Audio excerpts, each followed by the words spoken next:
ಹರಿ ಓಂ. ನಾರಾಯಣಂ ಸುರಗುರುಂ ಜಗದೇಕನಾಥಂ ಭಕ್ತಪ್ರಿಯಂ ಸಕಲಲೋಕನಮಸ್ಕೃತಂ ಚ ತ್ರೈಗುಣ್ಯವರ್ಜಿತಮಜಂ ವಿಭುಮಾದ್ಯಮೀಶಂ ವಂದೇ ಭವಘ್ನಮರಾಸುರಸಿದ್ಧವಂದ್ಯಂ ಕೃಷ್ಣೋ ಯಜ್ಞೈರ್ಯುಜ್ಯತೆ ಸೋಮಪೂತೈಃ ಕೃಷ್ಣೋ ವೀರೈರ್ಯುಜ್ಯತೆ ವಿಕ್ರಮದ್ಭಿಃ ಕೃಷ್ಣೋ ವನ್ಯೈರ್ಯುಜ್ಯತೆ ಸಂವೃಷಾನೈಃ ಕೃಷ್ಣೋ ಮುಕ್ತೈರ್ಯುಜ್ಯತೆ ವೀತಮೋಹೈಃ ಸೃಷ್ಟಾ ಬ್ರಹ್ಮಾದಯೋ ದೇವಾ ನಿಹತಾ ಯೇನ ದಾನವಾಃ ತಸ್ಮೈ ದೇವಾದಿದೇವಾಯ ನಮಸ್ತೆ ಶಾರ್ಂಗಧಾರಿಣೇ ನಾರಾಯಣಂ ನಮಸ್ಕೃತ್ಯ ನರಂ ಚೈವ ನರೋತ್ತಮಂ ದೇವೀಂ ಸರಸ್ವತೀಂ ವ್ಯಾಸಂ ತತೋ ಜಯಮುದೀರಯೇ. ಹರಿ ಓಂ.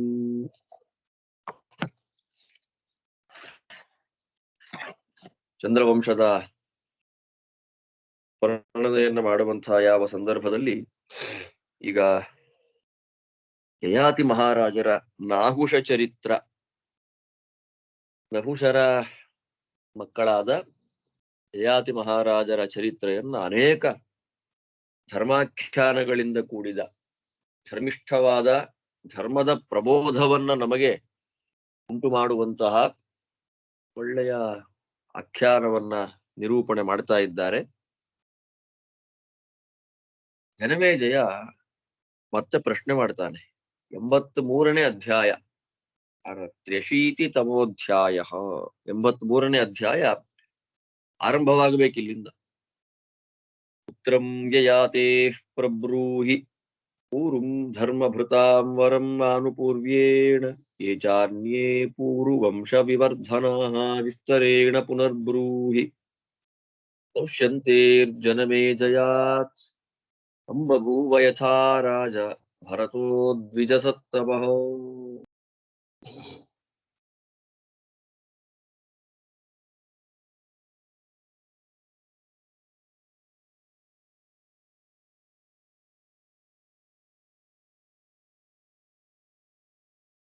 ಯಯಾತಿ ತನ್ನ ಮಕ್ಕಳುಗಳಲ್ಲಿ ಪೂರ್ವಿಗೆ ರಾಜ್ಯವನ್ನ ಕೊಟ್ಟ. ಅವನು ಧರ್ಮಭೃತಾಂ ವರಂ, ಧರ್ಮವನ್ನ ಯಾರು ತಿಳಿದಿದ್ದಾರೋ ಅವರಲ್ಲಿ ಅತ್ಯಂತ ಶ್ರೇಷ್ಠ ಪೂರ್ವ. ಅವನ ವಂಶದಲ್ಲಿ ಬಂದಿರತಕ್ಕಂತಹ ರಾಜರುಗಳನ್ನ ಒಂದು ಆರ್ಡರ್ ಅಲ್ಲಿ ನನಗೆ ಕೇಳಬೇಕು ಅಂತ ಆಸೆ ಇದೆ, ಹೇಳಬೇಕು. ಮತ್ತೆ ವಿಸ್ತಾರವಾಗಿ ದುಷ್ಯಂತನ ಮಗ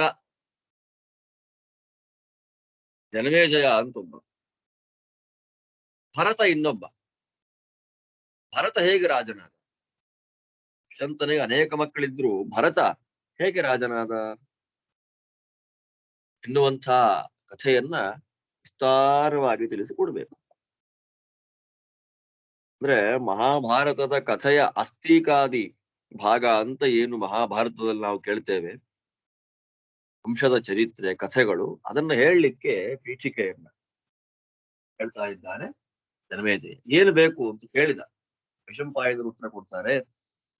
ಪೂರ್ವ ನೃಪತಿ ಶಾರ್ದೂಲೋ ಯಥೈವಾಸ್ಯ ಪಿತಾ ನೃಪ ಧರ್ಮ ನಿತ್ಯ ಸ್ಥಿತೋ ರಾಜ್ಯೇ ಶಕ್ರತುಲ್ಯ ಪರಾಕ್ರಮಃ ಪ್ರವೀರ ಶತರುಜ್ಯೌ ಚ ತ್ರಯಃ ಪುತ್ರಾ ಮಹಾಬಲಾಃ ಪುರೋಃ ಪೌಷ್ಯಾಮಜಾಯಂತ ಪ್ರವೀರಸ್ತತ್ರ ವಂಶಭಾಕ್ ನಮಸ್ಯುರಭವತ್ ತಸ್ಮಾತ್ ಧುರಶೈವ್ಯಾಸುತಸ್ತತಃ ಪೃಥಿವ್ಯಾಂ ಸಾಗರಾಂತಾಯಾಂ ರಾಜಾ ರಾಜೀವಲೋಚನಃ.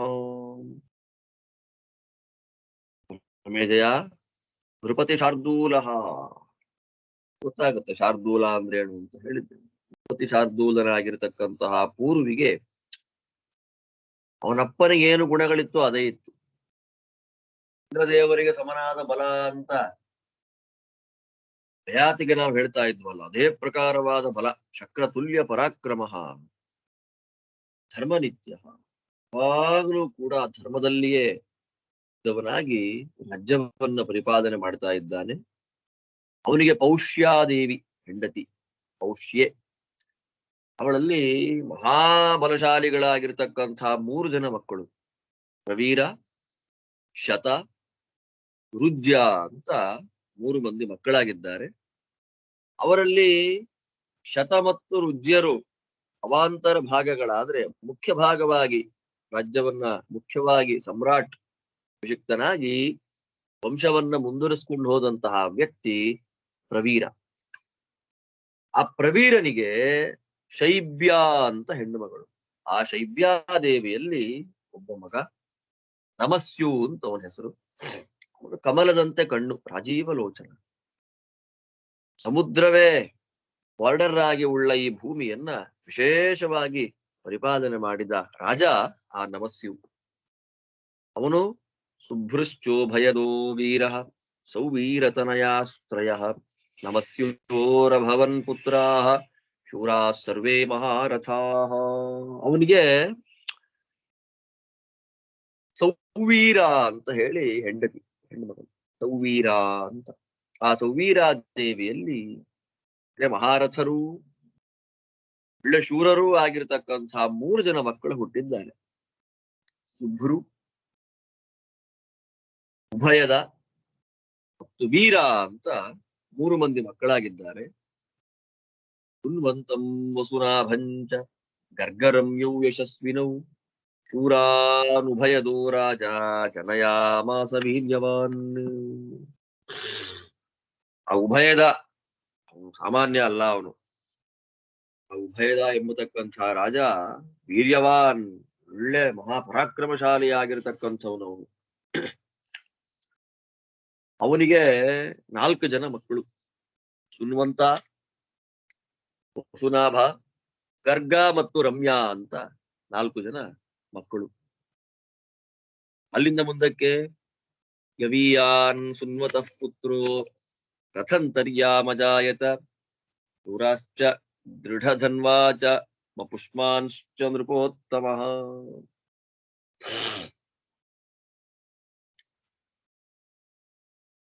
ಅಲ್ಲಿ ಸುನ್ವಂತ ಅಂತ ಒಬ್ಬ ಮಗ ಏನಿದ್ದಾನೆ ಅವನು ವಂಶಧರ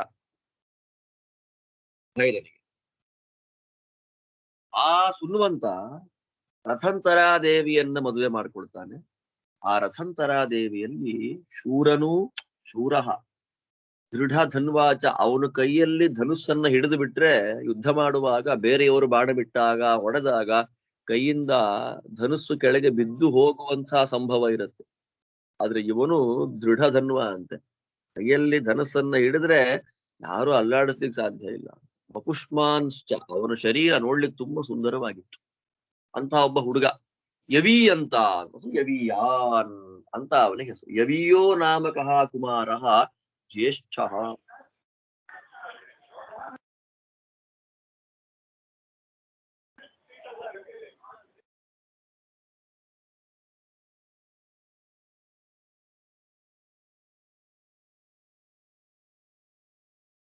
ಇಲ್ಲಿ ವಾದಿರಾಜರು ಹೇಳ್ತಾರೆ ನೋಡ್ರಿ, ಒಂದು ಶೂರನಾಗಿದ್ದ, ನಾನು ದೃಢಧನ್ವ ಅನ್ನೋದಕ್ಕೆ ಅರ್ಥ ಕೊಟ್ಟೆ, ವಪುಸ್ತಂತನಾಗಿದ್ದ ಅಂತ ಹೇಳಿದೆ. ವಾದಿರಾಜರು ವ್ಯಾಖ್ಯಾನ ಮಾಡಬೇಕಾದ್ರೆ ತುಂಬಾ ಚೆನ್ನಾಗಿ ಹೇಳ್ತಾರೆ. ಇಲ್ಲಿ ಅಲ್ಲಿ ಯವೀಯ ಅಂತ ಏನಿದ್ದಾನೆ ಅವನು ದೊಡ್ಡ ಮಗ ಅಂತ. ಶೂರ, ದೃಢಧನ್ವ ಮತ್ತು ವಪುಷ್ಮಂತ ಅವರ ತಮ್ಮಂದ್ರು. ಶೂರಾದ್ಯಾಸ್ತ್ವನುಜಾಹ ಇತಿ ವಿವೇಕಃ ಅಂತ ವಾದಿರಾಜರು, ಅದು ಅವನಿಗೆ ಯವೀಯಾನ್ ಅಂತ ಏನ್ ಹೇಳಿದ್ವಿ ಅವನಿಗೆ ವಿಶೇಷಣ ಅಲ್ಲ, ಹಾಗೂ ಅರ್ಥ ಮಾಡ್ಕೊಳ್ಬಹುದು. ಆದ್ರೆ ವಾದಿರಾಜ ಲಕ್ಷಾಲಂಕಾರ ಪ್ರಕಾರ ಶೂರ, ದೃಢಧನ್ವ ಮತ್ತು ವಪುಷ್ಮಂತ ಅವನ್ ತಮ್ಮಂದ್ರು. ಯವೀಯ ಶ್ರೇಷ್ಠ. ರುದ್ರಾಶ್ವಂ ಪೃಷದಶ್ವಂಚ ರಥದಶ್ವಂ ಗಯಂ ಮನು ಪೀಯ ಅಂಜನಯಾಮಾಸ ಗಂಧರ್ವಾನ್ ಭೀಮ ವಿಕ್ರಮಾನ್. ಆ ಯವೀಯ ರಾಜನಿಗೆ ಮಹಾಪರಾಕ್ರಮಶಾಲಿಗಳಾಗಿರ್ತಕ್ಕಂತಹ 5 ಜನ ಮಕ್ಕಳು. ಯಾರು? ಗಂಧರ್ವರೇ ಅವರು. ಯಾರ್ಯಾರು? ರುದ್ರಾಶ್ವ, ವೃಷದಶ್ವ, ರಥದಶ್ವ, ಗಯ ಮತ್ತು ಮನು ಅಂತ 5 ಜನ ಮಹಾಪರಾಕ್ರಮಗಳಾಗಿರ್ತಕ್ಕಂತಹ ಗಂಧರ್ವರು ಮಕ್ಕಳಾಗಿ ಬಂದಿದ್ದಾರೆ.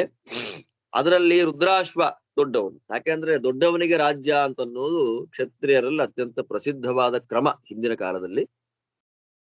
ರುದ್ರಾಶ್ವಸ್ಯ ಮಹಾಬಾಹೋರ್ದಶಾಪ್ಸರಸಿ ಸೂನವಃ ಋತೇಯುರಥ ಕಕ್ಷೇಯುಃ ಕೃಪಣೇಯುಶ್ಚ ವೀರ್ಯವಾನ್ ಸ್ಥಂಡಿಲೇಯುರ್ಜಲೇಯುಶ್ಚ ಸ್ಥಲೇಯುಶ್ಚ ಮಹಾಬಲಃ ತೇಜೋಯುರ್ಬಲವಾನ್ ವೀರಃ ರಥೇಯುಶ್ಚೇಂದ್ರ ವಿಕ್ರಮಃ ಧರ್ಮೇಯುಃ ಸಂತತೇಯುಶ್ಚ ದಶಮೋ ದೇವ ವಿಕ್ರಮಃ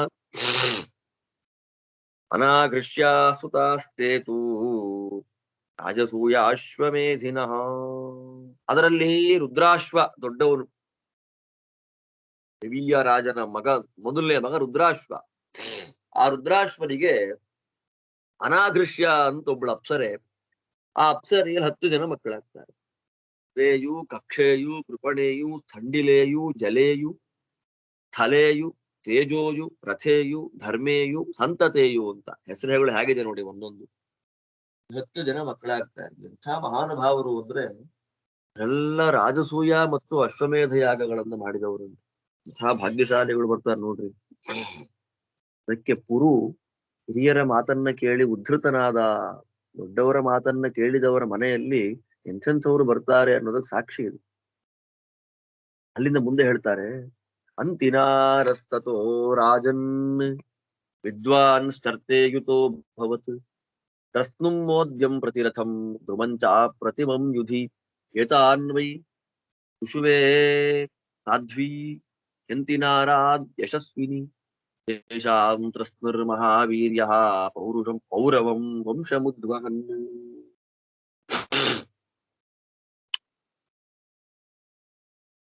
ಈ ರುದ್ರಾಶ್ವ ಅಂತ ಏನು ಹೇಳಿದ್ವಿ, ಹೀಗೆ ಅನಾಘೃಷ್ಯ ಎಂಬತಕ್ಕ ಅಪ್ಸರೆಯಲ್ಲಿ 10 ಮಂದಿ ಮಕ್ಕಳು. ಅದರಲ್ಲಿ ದೊಡ್ಡವ ಋತೇಯು. ಆ ಋತೇಯುವಿಗೆ ಅಂತಿನಾರ ಅಂತ ಒಬ್ಬ ರಾಜ ಹುಟ್ಟಿದ ಮಗ.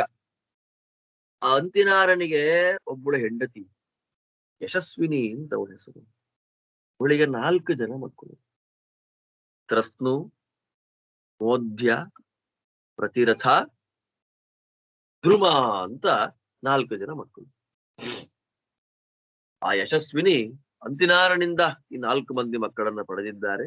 ಇವರಲ್ಲಿ ದೊಡ್ಡವನಾದ ತೃಸ್ನು ಪೌರವ ಪುರುವಂಶವನ್ನ ಮುಂದುವರಿಸ್ಕೊಂಡು ಹೋದ. ಅಜಹಾರ ಯಶೋದೀಪ್ತಂ ಜಿಗಾಯೈನಾಂ ವಸುಂಧರಾಂ ಇಲಿಲಂ ಸುಷುವೆ ತ್ರಸ್ನೋರ್ ಯಮುನಾ ಚ ಯಶಸ್ವಿನಿ. ಅವನು ಯಾರು? ತ್ರಸ್ನು ಮಹಾನುಭಾವ. ಅವನು ಎಲ್ಲ ಯಶಸ್ಸನ್ನ ಪಡೆದನಂತೆ.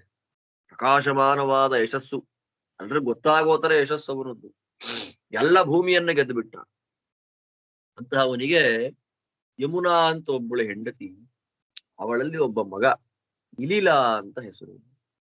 ಅವನು ಮಹಾನುಭಾವನೆ. ಸೋಪಿ ಕೃತ್ಸ್ನಾಮಿಮಾಂ ಭೂಮಿಂ ವಿಜಿಗ್ಯೇ ಜಯತಾಂ ವರಃ ರಥಂತರ್ಯಾಂ ಋಷೀನ್ ಪಂಚ ಭೂತೋಪಮಾನ್ ತತಃ ಇಲಿಲೋ ಜನಯಾಮಾಸ ದುಷ್ಯಂತ ಪ್ರಮುಖಾನ್ ತಥಾ ದುಷ್ಯಂತಂ ಅನಘಂ ಶೂರಂ ಪ್ರಶೂರಂಚಾಪಿ ಪಂಚಮಂ.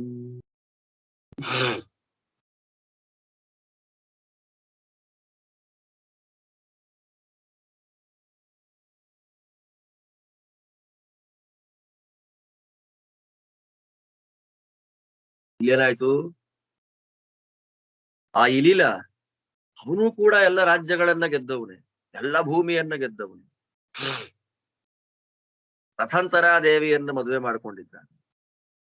ಆ ರಥಂತರಾ ದೇವಿಯಲ್ಲಿ ಮಕ್ಕಳುಗಳನ್ನ ಪಡಿತಾರೆ. ಪಂಚಭೂತಗಳಂತೆ ಇರತಕ್ಕಂತಹ ಮಕ್ಕಳು ದುಷ್ಯಂತ, ಅನಘ, ಶೂರ, ಪ್ರಶೂರ.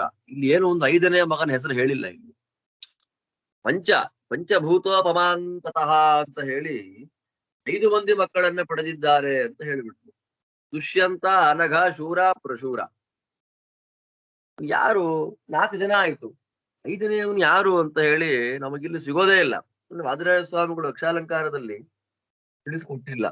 ಕಾರಣ ನೋಡ್ಬೇಕಾಗತ್ತೆ ಏನು ಅಂತ. ನಾನು ಹುಡುಕ್ತಾ ಇದ್ದೇನೆ, ಸಿಗ್ತಾ ಇಲ್ಲ. ನಾನಾ ಗ್ರಂಥಗಳನ್ನು ನೋಡಿದೆ, ಸಿಗಲಿಲ್ಲ. ಸಿಕ್ಕಾಗ ನಾನು ನಿಮಗೆ ಹೇಳ್ತೇನೆ ಇದನ್ನು. ದುಷ್ಯಂತ, ಅನಘ, ಶೂರ ಮತ್ತು ಪ್ರಶೂರ ಅಂತ ಇನ್ನೊಬ್ಬ ಬಿಟ್ಟು ಹೆಸರು ಗೊತ್ತಿಲ್ಲ, ಹೇಳಲಿಲ್ಲ. ಇಲ್ಲಿ 5 ಮಕ್ಕಳನ್ನ ಪಡೆದಿದ್ದಾರೆ. ಅದರಲ್ಲಿ ಅತ್ಯಂತ ಪ್ರಧಾನನಾಗಿ ಬಂದವನು ದುಷ್ಯಂತ. ತೇಷಾಂ ಜ್ಯೇಷ್ಠೋ ಮಹಾರಾಜ ದುಷ್ಯಂತೋ ದುರ್ಜಯೋ ಯುಧಿ ದುಷ್ಯಂತಾಲ್ಲಕ್ಷಣಾಯಾಂತು ಜಗ್ನೇ ವೈ ಜನಮೇ ಜಯ ಶಕುಂತಲಾಯಾಂ ಭರತೋ ದೌಷ್ಯಂತಿರಭವತ್ಕೃತಃ ತಸ್ಮಾತ್ ಭರತವಂಶಸ್ಯ ವಿಪ್ರತಸ್ಥೆ ಮಹದ್ಯಶಃ.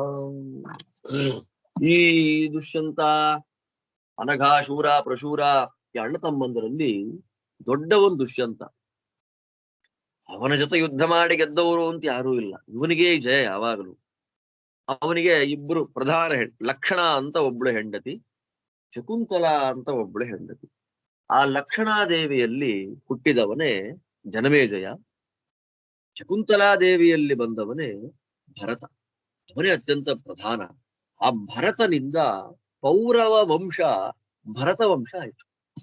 ನೋಡಿ ಎಷ್ಟು ಅದ್ಭುತವಾದ ಮಹಿಮೆ ಶಕುಂತಲೆಯ ಮಗನದು. ಸರ್ವದಮನ ಅಂತ ಪ್ರಸಿದ್ಧಿ. ಮುಂದೆ ಅದ್ಭುತವಾದಂತಹ ಕಥೆ ಇದೆ ಇಲ್ಲಿ. ಆ ಭರತನಿಂದ ಭರತ ವಂಶ ಅಂತ ಬೆಳೀತು. ಪೌರವ ವಂಶ, ಪೂರುವಂಶ ಪೌರವ ಅಂತ ಪ್ರಸಿದ್ಧಿ ಆಯಿತು. ಇನ್ನು ಮುಂದೆ ಬರತಕ್ಕ ಎಲ್ಲರನ್ನ ಭಾರತರು ಅಂತ ಕರೆದುಬಿಟ್ಟು ಅರ್ಜುನನನ್ನ ಭಾರತ ಅಂತ ಕರೀತಾನೆ. ಇಲ್ಲಿ ಯಾರಿಗೆ ಭರತನಿಂದ ಅರ್ಜುನನಿಗೆ ಎಷ್ಟು ತಲೆಗಳ ವ್ಯತ್ಯಾಸ ಇದೆ. ಭಾರತ ಅಂತ ಕೃಷ್ಣದೇವರು ಗೀತೆಯಲ್ಲಿ ಸಂಬೋಧನೆ ಮಾಡಬೇಕಾದ್ರೆ ಅರ್ಜುನನನ್ನ ಪ್ರೀತಿಯಿಂದ ಭಾರತ ಭಾರತ ಅಂತ ಕರೀತಾರೆ. ಯದಾ ಯದಾ ಧರ್ಮಸ್ಯ ಗ್ಲಾನಿರ್ಭವತಿ ಭಾರತ ಅಭ್ಯುತ್ಥಾನಾಂ ಅಧರ್ಮಸ್ಯ ತಥಾತ್ಮಾನಂ ಸುಧಾ. ಎಷ್ಟು ಚೆನ್ನಾಗಿ ಹೇಳ್ತಾನೆ ನೋಡಿ ಕೃಷ್ಣ. ಆದ್ದರಿಂದ ಭಾರತ ದುಷ್ಯಂತನಿಗೆ ಲಕ್ಷಣೆಯಲ್ಲಿ ಜನಮೇಜಯ, ಶಕುಂತಲೆಯಲ್ಲಿ ಭರತ. ಆ ಭರತನಿಂದ ವಂಶ, ಅದರ ಮಹಿಮೆ, ಅದರ ಕೀರ್ತಿ ಸರ್ವತ್ರ ವ್ಯಾಪ್ತವಾಯಿತು. ಅಲ್ಲಿಗೆ ಏನ್ ಮಾಡಿದರು, ಕುರುವಂಶದ ವಿಸ್ತಾರವನ್ನ ಮತ್ತೆ ಒಂದು ಸಿಂಹಾವಲೋಕದ ನ್ಯಾಯದಿಂದ ನಮಗೆ ಹೇಳಿದಾಗಾಯ್ತು. ದುಷ್ಯಂತ ಅಂತ ಬಂದನಲ್ಲ, ಆ ದುಷ್ಯಂತನ ಬಗ್ಗೆ ನನಗೆ ಹೇಳಬೇಕು ನೀನು. ಪ್ರಶ್ನೆ ಮಾಡ್ತಾನೆ ಜನಮೇಜಯ. ಭಗವನ್ ವಿಸ್ತರೇಣೇಹ ಭರತಸ್ಯ ಮಹಾತ್ಮನಃ ಜನ್ಮ ಕರ್ಮ ಚ ಶುಶ್ರೂಷೋ ತನ್ಮೇ ಶಂಸಿತುಮರ್ಹತಿ. ಸ್ವಾಮಿ, ಆ ಮಹಾನ್ ಭಾವನಾಗಿರ್ತಕ್ಕ ಭರತನ ಜನ್ಮವನ್ನು ನನಗೆ ಕೇಳಬೇಕು ಅಂತ ಆಸೆ ಇದೆ. ನನ್ನ ವಿಸ್ತಾರವಾಗಿ ನನಗೆ ಹೇಳಬೇಕು. ನೀವು ಹೇಳಬೇಕು ಅಂತ ಆಸೆ ಇರುವಾಗ ವಿಸ್ತಾರವಾಗಿ ಹೇಳೋದು ತಪ್ಪೇನಿಲ್ಲ ಅನ್ನುವ ಅರ್ಥ ಬರುವಂತೆ ಹೇಳಿದಾಗ ವೈಶಂಪಾಯನರು ಹೇಳ್ತಾರೆ ಕೌರವಾಣಾಂ ವಂಶಕರೋ ದುಷ್ಯಂತೋ ನಾಮ ವೀರ್ಯವಾನ್. ದುಷ್ಯಂತ ಅಂತ ಬರೀತಾರೆ, ಅಲ್ಲ ದುಷ್ಯಂತ.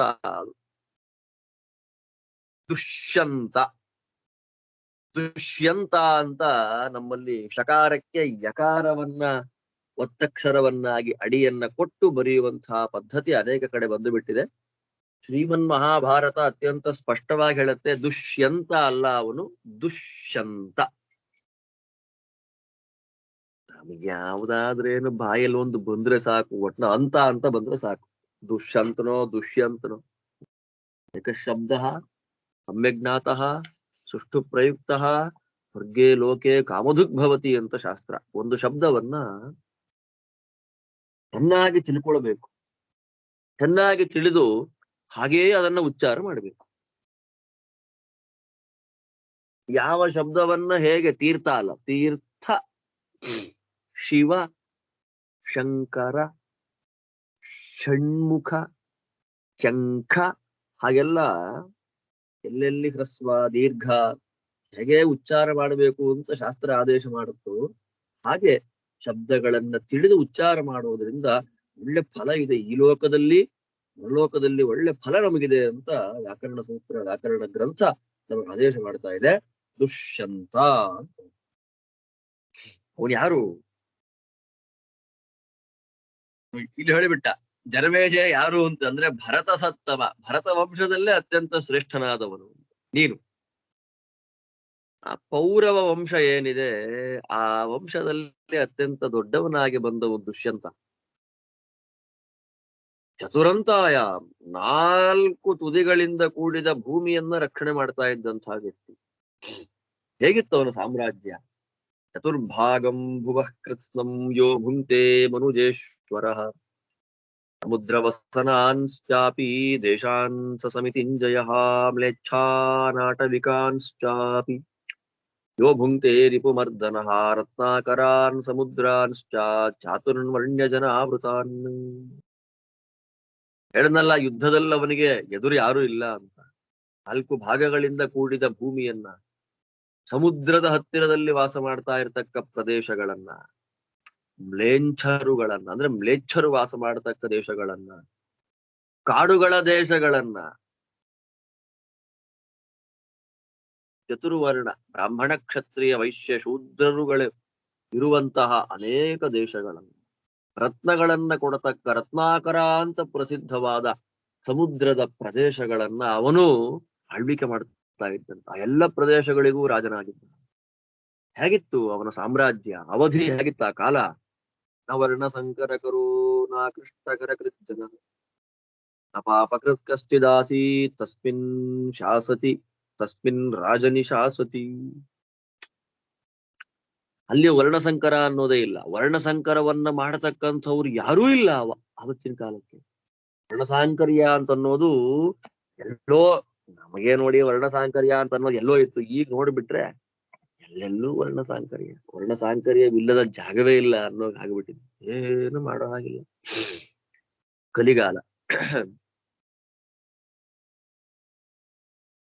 ಆಕೃಷ್ಟಕರ ಕೃಜ್ಜನ, ಕೃಷಿ ಮಾಡ್ತಾರೆ. ಕೃಷ್ಟಿ ಅಂತಂದ್, ಕೃಷ್ಟ ಅಂದ್ರೆ ಕೃಷಿ. ಕೃಷಿ ಮಾಡಿ ಅಯ್ಯೋ ಫಲ ಬರ್ಲಿಲ್ಲ ಅಂತಂದವರು ಟ್ಯಾಕ್ಸ್ ಪೇ ಮಾಡುವ ಅವಶ್ಯಕತೆ ಇರ್ಲಿಲ್ವಂತೆ. ಕೃಷಿ ಮಾಡಿದ ಒಬ್ಬ ರೈತ ಪಾಪ ಏನೋ ಆಯ್ತು, ಫಲ ಬರ್ಲಿಲ್ಲ. ಫಲ ಬರದೇ ಇರ್ತಕ್ಕಂಥ ಒಬ್ಬ ರೈತ ಟ್ಯಾಕ್ಸ್ ಪೇ ಮಾಡೋ ಹಾಗಿಲ್ಲ ಅವನ ರಾಜ್ಯದಲ್ಲಿ. ನಂಗದೆಲ್ಲ ಗೊತ್ತಿಲ್ಲ, ಕೊಡು ಅಂತ ಹೇಳ್ತಾರಲ್ಲ ಇವತ್ತು, ಹಾಗಿಲ್ಲ ಕಾಲ. ಮತ್ತ್ಯಾಕೆ ಪಾಪ ಮಾಡೋರೇ ಇರ್ಲಿಲ್ವಂತೆ ಅವನ ರಾಜ್ಯದಲ್ಲಿ. ಪಾಪಿಷ್ಠರು, ಪಾಪ ಮಾಡತಕ್ಕ ವ್ಯಕ್ತಿಗಳು ಅನ್ನೋರೇ ಇಲ್ಲ. ಧರ್ಮ್ಯ ಮತ್ತೇನ್ ಮಾಡ್ತಾ ಇದ್ರು? ಧರ್ಮ್ಯಾಂ ವೃತ್ತಿಂ ಸೇವಮಾನಾಹ ಕಾಮಾರ್ಥೌ ಚ ಪ್ರಪೇದಿರೆ ತದಾ ನರವ್ಯಾಘ್ರ ತಸ್ಮಿನ್ ಜನಪದೇಶ್ವರಿ. ಯಾವಾಗ ದುಷ್ಯಂತ ಮಹಾರಾಜ ರಾಜನಾಗಿದ್ನೋ ಆ ಸಂದರ್ಭದಲ್ಲಿ ಎಲ್ಲ ಜನಗಳು ಧರ್ಮ ಪ್ರವೃತ್ತಿ ಉಳ್ಳವರಾಗಿದ್ದ ಮಹಾನುಭಾವರು. ಎಲ್ಲ ಧರ್ಮಗಳನ್ನೇ ಅನುಷ್ಠಾನ ಮಾಡ್ತಾ ಇದ್ರು. ಆದ್ದರಿಂದ ಅವರಿಗೆ ಅರ್ಥಕಾಮಗಳು ಸುಲಭದಲ್ಲಿ ಬರ್ತಾ ಇತ್ತು. ಅರ್ಥಕಾಮಗಳ ಪ್ರಾಪ್ತಿ ಸುಲಭದಲ್ಲಿ ಬರ್ತಾ ಇತ್ತು ಅವರಿಗೆ. ಯಾಕೆ? ಧರ್ಮ ಮಾರ್ಗದಲ್ಲಿ ನಡೀತಾ ಇದ್ರು. ಆದ್ದರಿಂದ ನಾಸೀಚೋರ ಭಯಂ ತಾತ ಕ್ಷುಧಾ ಭಯಮಣ್ಮತಿ ನಾಸೀದ್ವ್ಯಾಧಿ ಭಯಂ ಚಾಪಿ ತಸ್ಮಿನ್ ಜನಪದೇಶ್ವರಿ. ಈ ಮಹಾನುಭಾವರ ಸ್ಮರಣೆ ನಾವು ಮಾಡಿಕೊಂಡ್ರೆ ಪುಣ್ಯ ಬರುತ್ತೆ ನೋಡಿ. ಆ ದುಷ್ಯಂತ ಮಹಾರಾಜ ಚಕ್ರವರ್ತಿಯಾಗಿ ಆಳ್ವಿಕೆ ಮಾಡುವಂತಹ ಕಾಲದಲ್ಲಿ ಕಳ್ಳ ಇರ್ಲಿಲ್ಲ, ಹಸಿವೇನೇ ಇಲ್ವಂತೆ ಯಾರಿಗೂ. ಕ್ಷುಧಾ ಭಯಂ, ಹಸಿವಲ್ಲ, ಹಸಿವೆ ಬಂದು ಬಿಡುತ್ತೆ ಅನ್ನೋ ಭಯವೂ ಇಲ್ವಂತೆ. ರೋಗಗಳ ಭಯ ಇಲ್ಲ. ಹೇಳಲಿಕ್ಕೆ ಆನಂದ ಆಗುತ್ತೆ. ಇವತ್ತಿನ ಕಾಲ ನೋಡ್ಬಿಟ್ರೆ ಆಗ್ಬಿಡುತ್ತೆ. ಏನ್ ಮಾಡಕ್ಕೋ. ಸ್ವೈಧರ್ಮೈರೇಮಿರೇ ವರ್ಣಾ ದೈವೇ ಕರ್ಮಣಿ ನಿಷ್ಠಿತಾ ತಮಾಶ್ರಿತ್ಯ ಮಹೀಪಾಲಮಾಸನ್ ಚೈವಾ ಕುತೋ ಭಯ. ಅವರವರ ಧರ್ಮಗಳಲ್ಲಿ ಅನುಷ್ಠಾನ ಮಾಡ್ತಾ ಇದ್ರು ನೋಡಿ. ವಿಹಿತ ವೃತ್ತ್ಯಾ ಭಕ್ತ್ಯಾ ಭಗವದ್ ಆರಾಧನಂ ಏವ ಪರಮೋ ಧರ್ಮ. ಅಷ್ಟೇ. ನಮ್ಮ ವರ್ಣಾಶ್ರಮಕ್ಕನುಗುಣವಾದ ಧರ್ಮಗಳನ್ನ ಮಾಡ್ತಾ ಅದನ್ನು ಹರಿಗರ್ಪಣೆ ಮಾಡಿ ಬದುಕೋದೇ ಸ್ವಧರ್ಮ. ಅಂಥ ಸ್ವಧರ್ಮ ಅನುಷ್ಠಾನವನ್ನು ಮಾಡ್ತಾ ಇದ್ರು. ಅವರವರ ವರ್ಣಾಶ್ರಮಕ್ಕನುಗುಣವಾಗಿ ದೇವತೆಗಳ ಕರ್ಮಗಳನ್ನ ಮಾಡ್ತಾ ಇದ್ರು. ಆ ಮಹಾನುಭಾವನಾದ ದುಷ್ಯಂತನನ್ನ ಆಶ್ರಯ ಮಾಡಿಕೊಂಡು ಎಲ್ಲರೂ ಭಯರಹಿತರಾಗಿದ್ರು. ಕಾಲವರ್ಷೀ ಚ ಪರ್ಜನ್ಯ ಸಸ್ಯಾನಿ ಫಲವಂತಿ ಚ ಸರ್ವಸಸ್ಯ ಸಮೃದ್ಧ ಚ ಮಹೀ ಪಶುಮತಿ ತಥಾ. ಹಿಂಗೆಲ್ಲ ಇರೋ ಕಾಲಕ್ಕೆ ಮಳೆ ಬರದೇ ಇರುತ್ತಾ? ಕಾಲಕಾಲಕ್ಕೆ ಸರಿಯಾಗಿ ಮಳೆ, ಕಾಲಕಾಲಕ್ಕೆ ಸರಿಯಾಗಿ ಬೆಳೆ, ಎಲ್ಲ ಸಸ್ಯಗಳಿಂದ ಸಮೃದ್ಧವಾಗಿತ್ತು ಭೂಮಿ. ಅಲ್ಲಿ ನೋಡಿದಲ್ಲಿ ಹಾಲನ್ನ ಕೊಡತಕ್ಕ ಹಸುಗಳು. ತಚಾದ್ಭುತ ಮಹಾವೀರ್ಯೋ ವಜ್ರಸಂಹನನೋ ಯುವ ಉದ್ಯಮ್ಯ ಮಂದರಂ ದೌರ್ಭ್ಯಾಂ ಹರೇತ್ ಸವನ ಕಾನನಂ. ಅವನ ಬಲ ಹೇಗಿತ್ತು! ಒಳ್ಳೆ ಯುವಕ, ವಜ್ರ ಸಂಹನನಃ, ಗಟ್ಟಿಯಾದ ವಜ್ರದಂತೆ ಕಠಿಣವಾದಂತಹ ದೇಹ, ಅದ್ಭುತವಾದ ಶಕ್ತಿ, ಅದ್ಭುತ ಮಹಾವೀರ್ಯ. ಎಷ್ಟು ಬಲ ಇತ್ತು ಅವನಿಗೆ ಅಂತಂದ್ರೆ, ಎಲ್ಲ ಕಾಡು ಮೇಡುಗಳಿಂದ ಕೂಡಿದ ಮಂದರ ಪರ್ವತವನ್ನೇ ಕಿತ್ಕೊಂಡು ಬರುವಂತಹ ಸಾಮರ್ಥ್ಯ ಅವನಿಗಿತ್ತು. ಅಷ್ಟು ಬಲ ದುಷ್ಯಂತ ಮಹಾರಾಜ. ಧನುಷ್ಯಸ್ತ್ರೇ ಗದಾಯುದ್ಧೆ ಸರ್ವ ಪ್ರಹರಣೇಶು ಚ ನಾಗಪೃಷ್ಠೇಶ್ವಪೃಷ್ಠೇ ಚ ಬಭೂವ ಪರಿನಿಷ್ಠಿತ. ಎಂಥ ಸ್ವಾಮಿ ಅವನು, ಎಂಥ ರಾಜ ಅವನು.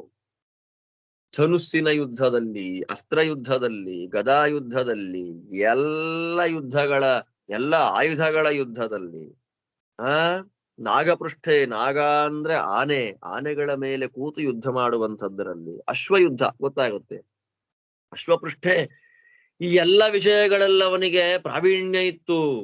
ಬಲೇ ವಿಷ್ಣು ಶಮಶ್ಚಾಸಿ ತೇಜಸಾ ಭಾಸ್ಕರೋಪಮಃ, ಅಕ್ಷೋಭ್ಯತ್ವೇ ಅರ್ಣವ ಸಮಃ ಸಹಿಷ್ಣುತ್ವೇ ಧರಾಸಮಃ ಸಮಂತಾತ್ ಸ ಮಹೀಪಾಲಃ ಪ್ರಸನ್ನ ಪುರರಾಷ್ಟ್ರವಾನ್ ಭೂಯೋ ಧರ್ಮಪರೈರ್ಭಾವೈರ್ವಿಹಿತಂ ಜನಮಾವಸತ್. ಬಲದಲ್ಲಿ ವಿಷ್ಣುವಿಗೆ ಸಮನಾಗಿದ್ದ ಅಂತಂದ್ರೆ ಭಗವಂತನ ವಿಶೇಷವಾದ ಸನ್ನಿಧಾನ ಅವನಲ್ಲಿತ್ತು. ತೇಜಸ್ಸಿನಲ್ಲಿ ಸೂರ್ಯನಿಗೆ ಸಮನಾಗಿದ್ದ. ಕ್ಷೋಭ್ಯತ್ವೇ, ಅಲ್ಲಾಡಿಸಲಿಕ್ಕೆ ಆಗದೇ ಇರತಕ್ಕಂತಹ ವಿಷಯದಲ್ಲಿ ಸಮುದ್ರ ಇದ್ದ ಹಾಗಿದ್ದ. ಸಹನಾ ಶಕ್ತಿಯಲ್ಲಿ ಭೂಮಿಗೆ ಸಮನಾಗಿದ್ದ. ಅವನ ಊರು ಹೇಗಿತ್ತು, ಅವನ ಸುತ್ತ ಎಂಥ ಜನಗಳಿದ್ರು, ಎಲ್ಲ ಪ್ರಸನ್ನರಾಗಿರ್ತಕ್ಕ ಜನಗಳು. ಅವನ ಪುರ, ಅವನ ರಾಷ್ಟ್ರ ಎಲ್ಲ ಸಂತುಷ್ಟರಾಗಿರ್ತಕ್ಕ ಜನ. ಅದು ಬೇಕು ಇದು ಬೇಕು ಅಂತ ಕೆಲವರು, ಅದಿಲ್ಲ ಇದಿಲ್ಲ ಅಂತ ಹಳ್ಳೆಣ್ಣೆ ಕುಡ್ದ ಹಾಗೆ ಮುಖ ಮಾಡ್ಕೊಂಡವ್ರು ಕೆಲವರು, ಏನಿಲ್ಲ ನಗನಗತಾ ಇದ್ದಂತಹ ವ್ಯಕ್ತಿಗಳು, ಪ್ರಸನ್ನ ಮನಸ್ಕರಾಗಿದ್ದು. ಯಾಕೆ ಅವರಿಗೆ ಪ್ರಸನ್ನ ಮನಸ್ಕತೆ ಬಂತು ಅಂತಂದ್ರೆ ಧರ್ಮಪರರಾಗಿದ್ರು ಅವರೆಲ್ಲ, ಅದು ವಿಶೇಷ. ಧರ್ಮಪರೈಹಿ ಭಾವೈಹಿ, ಅವರ ಅಭಿಪ್ರಾಯ, ಅವರ ಮನಸ್ಸು ಹೇಗಿತ್ತು ಅಂತಂದ್ರೆ, ಭಾವ ಅಂದ್ರೆ ಅಭಿಪ್ರಾಯ ಅಂತ ಒಂದರ್ಥ, ಭಾವ ಅಂದ್ರೆ ಮನಸ್ಸು ಅಂತ ಒಂದರ್ಥ, ಭಾವ ಅಂದ್ರೆ ಭಕ್ತಿ ಅಂತ ಒಂದರ್ಥ. ಇಲ್ಲಿ ನಾವು ಅಭಿಪ್ರಾಯದ ಅರ್ಥ ಮಾಡ್ಬೇಕು, ನಾವಿಲ್ಲಿ ಭಾವೋಭಿಪ್ರಾಯ ಅಂತ ಅರ್ಥ ಮಾಡ್ಬೇಕು ನಾವಿಲ್ಲಿ. ಧರ್ಮದ ವಿಷಯದಲ್ಲೇ ಅವರ ಅಭಿಪ್ರಾಯ, ಅಂತಹ ಜನಗಳು ತುಂಬಿ ಹೋಗಿದ್ರಂತೆ ಅವನ ರಾಜ್ಯ. ಅಂಥ ರಾಜ್ಯಕ್ಕೆ, ರಾಷ್ಟ್ರಕ್ಕೆ ರಾಜನಾಗಿ ಮೆರಿತಾ ಇದ್ದಂತಹ ಮಹಾನುಭಾವ, ಪೌರವ ವಂಶವರ್ಧನನಾಗಿರ್ತಕ್ಕ ನಮ್ಮ ದುಷ್ಯಂತ ಮಹಾರಾಜ. ಅವರ ಚರಿತ್ರೆ ಶಕುಂತಲೋಪಾಖ್ಯಾನ ಅದ್ಭುತವಾಗಿದೆ. ಅದನ್ನು ಹೇಳ್ತಾರೆ ನೋಡಿ. ಪರಮಾನಂದ ಅಷ್ಟೇ ನಮ್ಮನ್ನ ಉದ್ಬೋಧನೆಗೊಳಿಸ್ತಕ್ಕಂತಹ ಕಥೆ ಇದು. ವೈಶಂಪಾಯನರು ಮುಂದುವರಿಸ್ತಾ ಇದ್ದಾರೆ. 84 ಅಧ್ಯಾಯ ಮುಗೀತಿಲ್ಲಿಗೆ. ವೈಶಂಪಾಯನರು ಮುಂದುವರಿಸ್ತಾರೆ ಕಥೆಯನ್ನು. ಕದಾಚಿನ್ಮಹಾಬಾಹು ಪ್ರಭೂತ ಬಲವಾಹನಃ ಮನಂಜಗಾಮ ಗಹನಂ ಹಯನಾಗ ಶತೈರ್ವೃತಃ ಖಡ್ಗಚಾಪಧರೈರ್ವೀರೈರ್ಗದಾ ಮುಸಲಪಾಣಿಭಿಃ ಪ್ರಾಸತೋಮರಹಸ್ತೈಶ್ಚ ಯಯೌ ಯೋಧಗಣೈರ್ವೃತಃ ಸಿಂಹನಾದೈಶ್ಚ ಯೋಧಾನಾಂ ಶಂಖದುಂದುಭಿನಿಸ್ವನೈಃ ರಥನೇಮಿ ನಿನಾದೈಶ್ಚ ಸನಾಗವರ ಬೃಂಹಿತೈಃ. ಮಹಾಬಾಹುವಾಗಿರ್ತಕ್ಕಂತಹ ದುಷ್ಯಂತ ಒಂದ್ಸಲ ಬೇಟೆ ಆಡ್ಬೇಕು ಅಂತ ಕಾಡಿಗೆ ಬಂದ. ಹೇಗೆ? ಸೈನ್ಯ, ಅನೇಕ ವಾಹನಗಳು, 100 ಕುದುರೆಗಳು, 100 ಆನೆಗಳು, ಇದೆಲ್ಲದರಿಂದ ಕೂಡಿದ ಸೈನ್ಯಯುಕ್ತನಾಗಿರತಕ್ಕ ದುಷ್ಯಂತ ಮಹಾರಾಜ ಕಾಡಿಗೆ ಬಂದ. ಗಹನವಾದ ಕಾಡಿಗೆ ಬಂದ. ಕತ್ತಿ, ಬಿಲ್ಲು ಬಾಣಗಳು, ಅದನ್ನ ಧಾರಣೆ ಮಾಡಿದಂತಹ ವೀರರುಗಳು, ಗದ, ಮುಸಲ ಎನ್ನತಕ್ಕ ಆಯುಧ, ಅದನ್ನ ಹಿಡಿದಿರತಕ್ಕಂಥವರು, ಕೈಯಲ್ಲಿ ಪ್ರಾಸ, ತೋಮರ ಇತ್ಯಾದಿ ನಾನಾ ಆಯುಧಗಳನ್ನ ಹಿಡಿದಂತಹ ವೀರರಾದ ಯೋಧರುಗಳ ಗುಂಪು ಇವನನ್ನ ಫಾಲೋ ಮಾಡ್ಕೊಂಡು ಬರ್ತಾ ಇದೆ. ಅವರೆಲ್ಲ ಸಿಂಹನಾದವನ್ನ ಮಾಡ್ತಾ ಇದ್ದಾರೆ. ಶಂಖಗಳನ್ನ ಜೋರಾಗಿ ಊದ್ತಾ ಇದ್ದಾರೆ. ಶಂಖದುಂದುಭಿಗಳನ್ನ ಮಾಡ್ತಾ ಇದ್ದಾರೆ. ರಥ ಹೋಗುವಾಗ ರಥದ ಚಕ್ರದ ನಾದ ಬೇರೆ ಬರ್ತಾ ಇದೆ. ಕ್ರೇಷಿತ ಸ್ವನ ಮಿಶ್ರೈಶ್ಚ ಕ್ಷೇಡಿತಾ ಸ್ಫೋಟ ನಿಸ್ವರೈಃ ಆಸೀತ್ ಕಿಲಕಿಲಾ ಶಬ್ದಃ ತಸ್ಮಿನ್ ಗಚ್ಚತಿ ಪಾರ್ಥಿವೇ. ಇದು ಅದ್ಭುತ. ಕ್ರೇಷಿತ ಸ್ವನ ಮಿಶ್ರೈಶ್ಚ, ಆನೆಗಳು ಜೋರಾಗಿ ಕಿರಿಸ್ತಾ ಇದೆಯಂತೆ. ಆನೆಗಳು ತನ್ನ ಶಬ್ದವನ್ನ ಮಾಡ್ತಾ ಇದೆ. ಕುದುರೆಗಳ ಹೇಷಾರವ, ಕುದುರೆ ಶಬ್ದ ಮಾಡತ್ತಲ್ಲ, ಆ ಕುದುರೆ ಶಬ್ದ ಇದೆ. ಶ್ವೇಡಿತ ಆಸ್ಫೋಟ ನಿಸ್ವನೈಹಿ, ಎಲ್ಲ ಸೈನಿಕರು ಜೋರಾಗಿ ಚಪ್ಪಾಳೆ ತಟ್ಟುತ್ತಾ ಇದ್ದಾರೆ. ಆಸೀತ್ ಕಿಲಕಿಲಾ ಶಬ್ದ, ಕಿಲಕಿಲಾ ಕಿಲಕಿಲಾ ಎಂಬತಕ್ಕಂತ ಶಬ್ದಗಳು. ಕಿಲಕಿಲಾ ಶಬ್ದ ಅಂತಂದ್ರೆ ಒಂದು ಶಬ್ದದ ಪ್ರಕಾರ ಅಂತ. ಇದಕ್ಕೆಲ್ಲ ಕಿಲಕಿಲ ಅಂದ್ರೆ ಅರ್ಥ ಏನು, ಕಿ ಅಂದ್ರೆ ಏನು, ಲಾ ಅಂದ್ರೆ ಕಿಲಕಿಲಾ ಶಬ್ದ. ವಿಚಿತ್ರವಾಗಿರ್ತಕ್ಕಂತ ಶಬ್ದಗಳು ಅವನ ಘೋಷಯಾತ್ರೆಯಲ್ಲಿ ಕೇಳಿ ಬರ್ತಾ ಇದೆ. ಪ್ರಾಸಾದವರ ಶೃಂಗಸ್ಥಾ ಪರಯ ನೃಪಶೋಭಯ ಸದೃಶುಸ್ತಂ ಸ್ತ್ರಿಯಸ್ತತ್ರ ನೃಪಮಾತ್ಮಯಶಸ್ಕರಂ ಶಕ್ರೋಪಮಂ ಅಮಿತ್ರಘ್ನಂ ಪರವಾರಣ ವಾರಣಂ ಪಶ್ಯಂತ ಸ್ತ್ರೀಗಣಾನಸ್ತತ್ರ ಶಕ್ತಿಪಾಣಿಂ ಸ್ಮ ಮೇನಿರೇ ಅಯಂ ಸ ಪುರುಷ ವ್ಯಾಘ್ರಃ. ಕಡೆ ಅದ್ಭುತ ಪರಾಕ್ರಮಃ ತಸ್ಯ ಬಾಹುಬಲಂ ಪ್ರಾಪ್ಯ ನ ಭವಂತ್ಯಸಹೃದ್ಗಣಾಃ ಇತಿ ವಾಚೋ ಬ್ರುವಂತ್ಯಸ್ತಾ ಸ್ತ್ರಿಯಃ ಪ್ರೇಮ್ಣ ನರಾಧಿಪಂ ತುಷ್ಟುವುಃ ಪುಷ್ಪವೃಷ್ಟೀಶ್ಚ ಸಸೃಜುಸ್ತಸ್ಯ ಮೂರ್ಧನಿ. ಇವನ ಮೆರವಣಿಗೆ ಹೋಗ್ತಾ ಇದೆ, ಕಾಡಿಗೆ ಹೋಗ್ತಾ ಇದ್ದಾನೆ ಘೋಷಯಾತ್ರೆ. ಮನೆಯ ಮಹಡಿಗಳ ಮೇಲೆ ಫಸ್ಟ್ ಫ್ಲೋರ್ ಮೇಲೆ ನಿಂತಿದ್ದಾರೆ ಹೆಣ್ಣು ಮಕ್ಕಳು. ನೀವು ಯಾವ ಊರಲ್ಲಿ ವಾಸ ಮಾಡ್ತಿದ್ದಿ, ನಿಮ್ಮ ರಾಜ ಯಾರು ಅಂತ ಕೇಳಿದ್ರೆ ನಮಗೆ ಖುಷಿ ಇರ್ಬೇಕು. ನಮ್ಮನ್ನ ರಕ್ಷಣೆ ಮಾಡ್ತಾ ಇರ್ತಕ್ಕಂಥ ರಾಜ ಇಂಥವನು ಅಂತ. ನಮಗೂ ರಾಜ ಇದ್ದಾನ್ರಿ. ಬ್ರಾಹ್ಮಣ್ಯಕ್ಕೂ ಬೆಲೆ ಇಲ್ಲ, ಬ್ರಾಹ್ಮಣರಿಗೂ ಬೆಲೆ ಇಲ್ಲ ಅನ್ನುವಂತಹ ದೇಶದಲ್ಲಿ ವಾಸ ಮಾಡಬಾರದು. ಆದ್ದರಿಂದ ತಮಗೆ ವಿಶೇಷವಾಗಿರತಕ್ಕಂಥ ಆತ್ಮಯಶಸ್ಕರಂ, ದುಷ್ಯಂತ ಮಹಾರಾಜನ ರಾಜ್ಯದಲ್ಲಿ ವಾಸ ಮಾಡ್ತಿರ್ತಕ್ಕಂತಹ ವ್ಯಕ್ತಿಗಳು ನಾವು ಎಂಬುದಾಗಿ ಬೇರೆ ರಾಜ್ಯದ ಜನಗಳಿಗಿಂತ ಕೀರ್ತಿಯನ್ನ ತಂದುಕೊಟ್ಟಂತಹ ಪ್ರಕಾಶಮಾನನಾಗಿರತಕ್ಕಂಥ ರಾಜರಿಗೆ ಯೋಗ್ಯವಾದ ಕಾಂತಿಯಿಂದ ಯುಕ್ತನಾಗಿದ್ದಂತಹ ದುಷ್ಯಂತ ಮಹಾರಾಜನನ್ನು ನೋಡ್ತಾರೆ ಹೆಣ್ಣು ಮಕ್ಕಳು. ಹೇಗಿದ್ದಾನೆ ಇವನು? ಇಂದ್ರದೇವರಿಗೆ ಸಮನಾದ ಪರಾಕ್ರಮ, ಶತ್ರುಗಳನ್ನ ನಾಶ ಮಾಡ್ತಾನೆ. ಪರವಾರಣ ವಾರಣಂ, ಶಬ್ದ ಹೇಳ್ಬೇಕಾದ್ರೆ ರೋಮಾಂಚನ ಆಗತ್ತೆ ಮೈಯಲ್ಲಿ. ಪರ ಅಂದ್ರೆ ಶತ್ರುಗಳು, ವಾರಣ ಅಂದ್ರೆ ಆನೆ. ಅದನ್ನ ವಾರಣ ಸಂಹಾರ ಮಾಡತಕ್ಕ, ಶತ್ರುಗಳ ಗಜಪಡೆಯನ್ನ ನಿವಾರಣೆ ಮಾಡತಕ್ಕಂತಹ ಸಾಮರ್ಥ್ಯ. ಅವನನ್ನು ನೋಡಿದ ಹೆಣ್ಣು ಮಕ್ಕಳ ಗುಂಪು ಶಕ್ತಿಪಾಣಿಯಾಗಿರ್ತಕ್ಕಂಥವನೇ ಇವನು ಅಂತ ಅನ್ಕೊಂಡು. ಚಕ್ರ ಎಷ್ಟು ಅದ್ಭುತವಾಗಿರ್ತಕ್ಕಂಥದ್ದು ಹೇಳ್ತಾರೆ ನೋಡ್ರಿ. ಚಕ್ರೋಪಮ ಶಕ್ತಿಪಾಣಿ, ಇಂದ್ರಕಾಮರ ಒಂದ್ ಹೇಳ್ತಾನೆ. ಷಣ್ಮುಖ ಯಾರು? ಇದು ವೇದಾಂತ. ಇದು ಹೇಳೋದಿಲ್ಲ. ಕಥೆಯ ಒಳಗೆ, ಭಾರತದ ಕಥೆಯ ಒಳಗೆ ವೇದಾಂತವನ್ನ ನೋಡುವ ಕ್ರಮ ಇದು. ಇದರ ಶ್ಲೋಕಗಳಿಗೆ ಹೇಳ್ತಾ ಹೋದ್ರೆ ನಮಗೆ ಒಂದು 25,000 ಜನ್ಮ ಆದ್ರೂ ಮಹಾಭಾರತ ಬಂದು ಅಲ್ಲಲ್ಲಿ ಸುಮ್ಮನೆ ಚಿಂತನೆ ಮಾಡ್ಲಿಕ್ಕೆ ಅಷ್ಟೇ. ಶಕ್ರೋಪಮ, ಶಕ್ರನಿಗೆ ಸಮಾನನಾದವನು ಅಲ್ವಾ? ಶಕ್ರನಿಗೆ ಸಮಾನನಾದವನು ಯಾರು? ಕಾಮ. ಕಾಮನ ಅವತಾರ ಯಾರು? ಸ್ಕಂದ. ಸ್ಕಂದನ ಆಯುಧ ಯಾವುದು? ಶಕ್ತಿ. ಚಕ್ರೋಪಮಂ ಶಕ್ತಿಪಾಣಿಂ ಸ್ಮ ಮೇನಿರೆ. ಶಕ್ರನಿಗೆ ಸಮನಾದ, ಶಕ್ರ ಅಂದ್ರೆ ಅದು ಅಬ್ರವೇಶನ, ಶಕ್ರ ಶತಕ್ರತು ಅಂತ ಅರ್ಥ. WHO ಅಂದ್ರೇನು? ವರ್ಲ್ಡ್ ಹೆಲ್ತ್ ಆರ್ಗನೈಸೇಷನ್ ಅಂತ ಹೇಗೆ ಹೇಳ್ತೇವೋ ಹಾಗೆ ಶಕ್ರ ಅಂದ್ರೆ 100 ಯಾಗಗಳನ್ನ ಮಾಡಿದವನು ಶತಕ್ರತು. ಹಾಗೆ ಸೀತಾ, ಕ್ಷೀರಜಾತ ಸೀತಾ ಅಂತ ಹೇಳ್ತೇವೆ, ಹಾಗೆ ಶಕ್ರ. ಆ ಶಕ್ರನಿಗೆ ಸಮಾನನಾದ ಸ್ಕಂದನಂತೆ ಇದ್ದ ದುಷ್ಯಂತ. ಅವನನ್ನ ಸ್ಕಂದ ಷಣ್ಮಾತುರ ಶಕ್ತಿಧರ ಕುಮಾರ ಕ್ರೌಂಚಧಾರಣ ಅಂತ ಅಮರಕೋಶ. ಶಕ್ತಿಧರ, ಕಂದನಿಗೆ ಕುಮಾರನಿಗೆ ಶಕ್ತಿಧರ ಅಂತ ಹೆಸರು, ಶಕ್ತಿ ಆಯುಧ ಪಾಡಿ. ಇವನು ಸಾಮಾನ್ಯ ಅಲ್ಲಪ್ಪ, ಯುದ್ಧ ಮಾಡ್ಲಿಕ್ಕೆ ಹೊರಟ್ರೆ ಅದ್ಭುತವಾದ ಪರಾಕ್ರಮ ಇವನಿಗಿದೆ.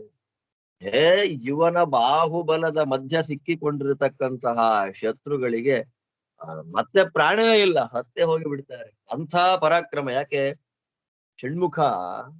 ಷಣ್ಮುಖನಂತೆ ಇದ್ದಾನೆ ಅಂದ್ಬಿಟ್ರಲ್ಲ.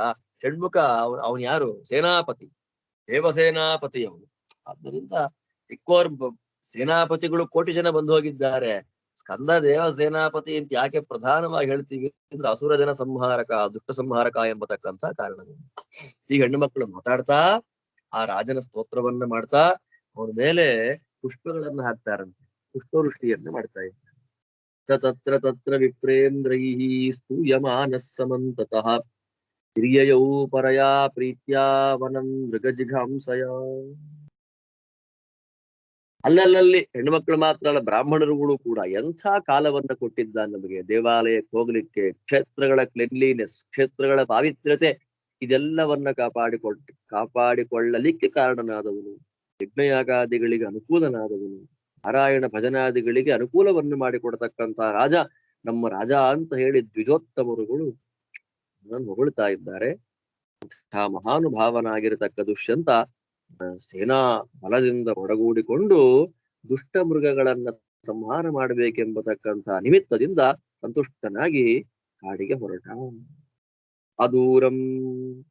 ಅದೂರಮನುಜಗ್ಮುಸ್ತಂ ಪೌರಜಾನಪದಾಸ್ತದಾ ನ್ಯವರ್ತಂತ ತತಃ ಪಶ್ಚಾತ್ ಅನುಜ್ಞಾತಾದೃಪೇಣಃ ಸೌವರ್ಣ ಪ್ರತಿಮೇನಾಥ ರಥೇನ ವಸುಧಾಧಿಪಃ ಮತೀಂ ಅಪೂರಯಾಮಾಸ ಘೋಷೇಣೇಂದ್ರೋ ಯಥಾ ದಿವಂ. ಪಾಪ ಜನಗಳೆಲ್ಲ ನಮ್ ರಾಜ ಅಂತ ಸ್ವಲ್ಪ ದೂರ ಫಾಲೋ ಮಾಡ್ಕೊಂಡು ಹೋಗ್ತಾರೆ. ಸಾಕು ಮನೆಗೆ ಹೋಗ್ರಪ್ಪ ಅಂತ ಅವರಿಗೆ ಕಳಿಸಿಬಿಟ್ಟ. ಬೇಗ ರಥದಲ್ಲಿ ಹೋದ. ಅದು ಹೇಗಿದೆ, ಬಂಗಾರದ ರಥ. ಇಂದ್ರದೇವರು ದೇವಲೋಕವನ್ನ ಹೇಗೆ ತಮ್ಮ ರಥದ ಶಬ್ದದಿಂದ ಮುಚ್ಚಿಬಿಡ್ತಾರೋ ಅದೇ ಪ್ರಕಾರವಾಗಿಯೇ ಇವನು ತನ್ನ ರಥಘೋಷದಿಂದ ಭೂಮಿಯನ್ನ ಮುಚ್ಚಿಬಿಟ್ಟ. ತಗಚ್ಛಂದೃಶೇ ಶ್ರೀಮಾನ್ ನಂದನ ಪ್ರತಿಮಂ ವನಂ ಬಿಲ್ವಾರ್ಕ ಖದಿರಾಕೀರ್ಣಂ ಕಪಿತ್ಥ ವಟ ಸಂಕುಲಂ ವಿಷಮಂ ಪರ್ವತಸ್ರಸ್ತೈರಶ್ಮಭಿಶ್ಚ ಸಮಾವೃತಂ ನಿರ್ಜನಂ ನಿರ್ಮನುಷ್ಯಂಚ ಬಪುಯೋ ಜನಮಾಯತಂ.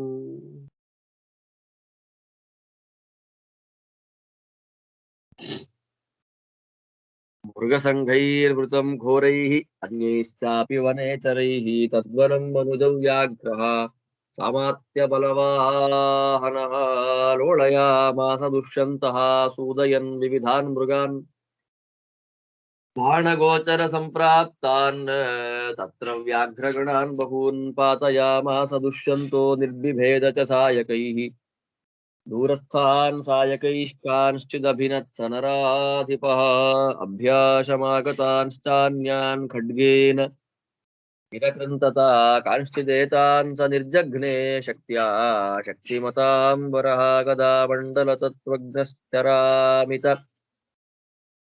ವಿಕ್ರಮಃ ತೋಮರೈರಸಿಭಿಶ್ಚಾಪಿ ಗದಾ ಮುಸಲಕರ್ಷಣೈಃ ಚಚಾರ ನಿಘ್ನನ್ ವನ್ಯಾನ್ ವೈ ಸ್ವೈರಚಾರಾನ್ ವನದ್ವಿಪಾನ್ ರಾಜ್ಞಾ ಚಾದ್ಭುತ ವೀರ್ಯೇಣ ಯೌಧೈಶ್ಚ ಸಮರಪ್ರಿಯೈಃ ಲೋಡ್ಯಮಾನಂ ಮಹಾರಣ್ಯಂ ತತ್ಯಜುಶ್ಚ ಮಹಾಮೃಗಾಃ ತತ್ರ ವಿದ್ರುತಯೂಥಾನಿ ತಯೂಥಪತೀನಿ ಚ ಮೃಗಯೂಥಾನ್ಯಥೌತ್ಸುಕ್ಯಾತ್ ಶಬ್ದಂ ಚಕ್ರುರನೇಕಶಃ ಕಾಂಚಾಪಿ ನದೀಂ ಗತ್ವಾ ಜಲನ್ಯೈರಾಶ್ಯ ದುಃಖಿತಾಃ.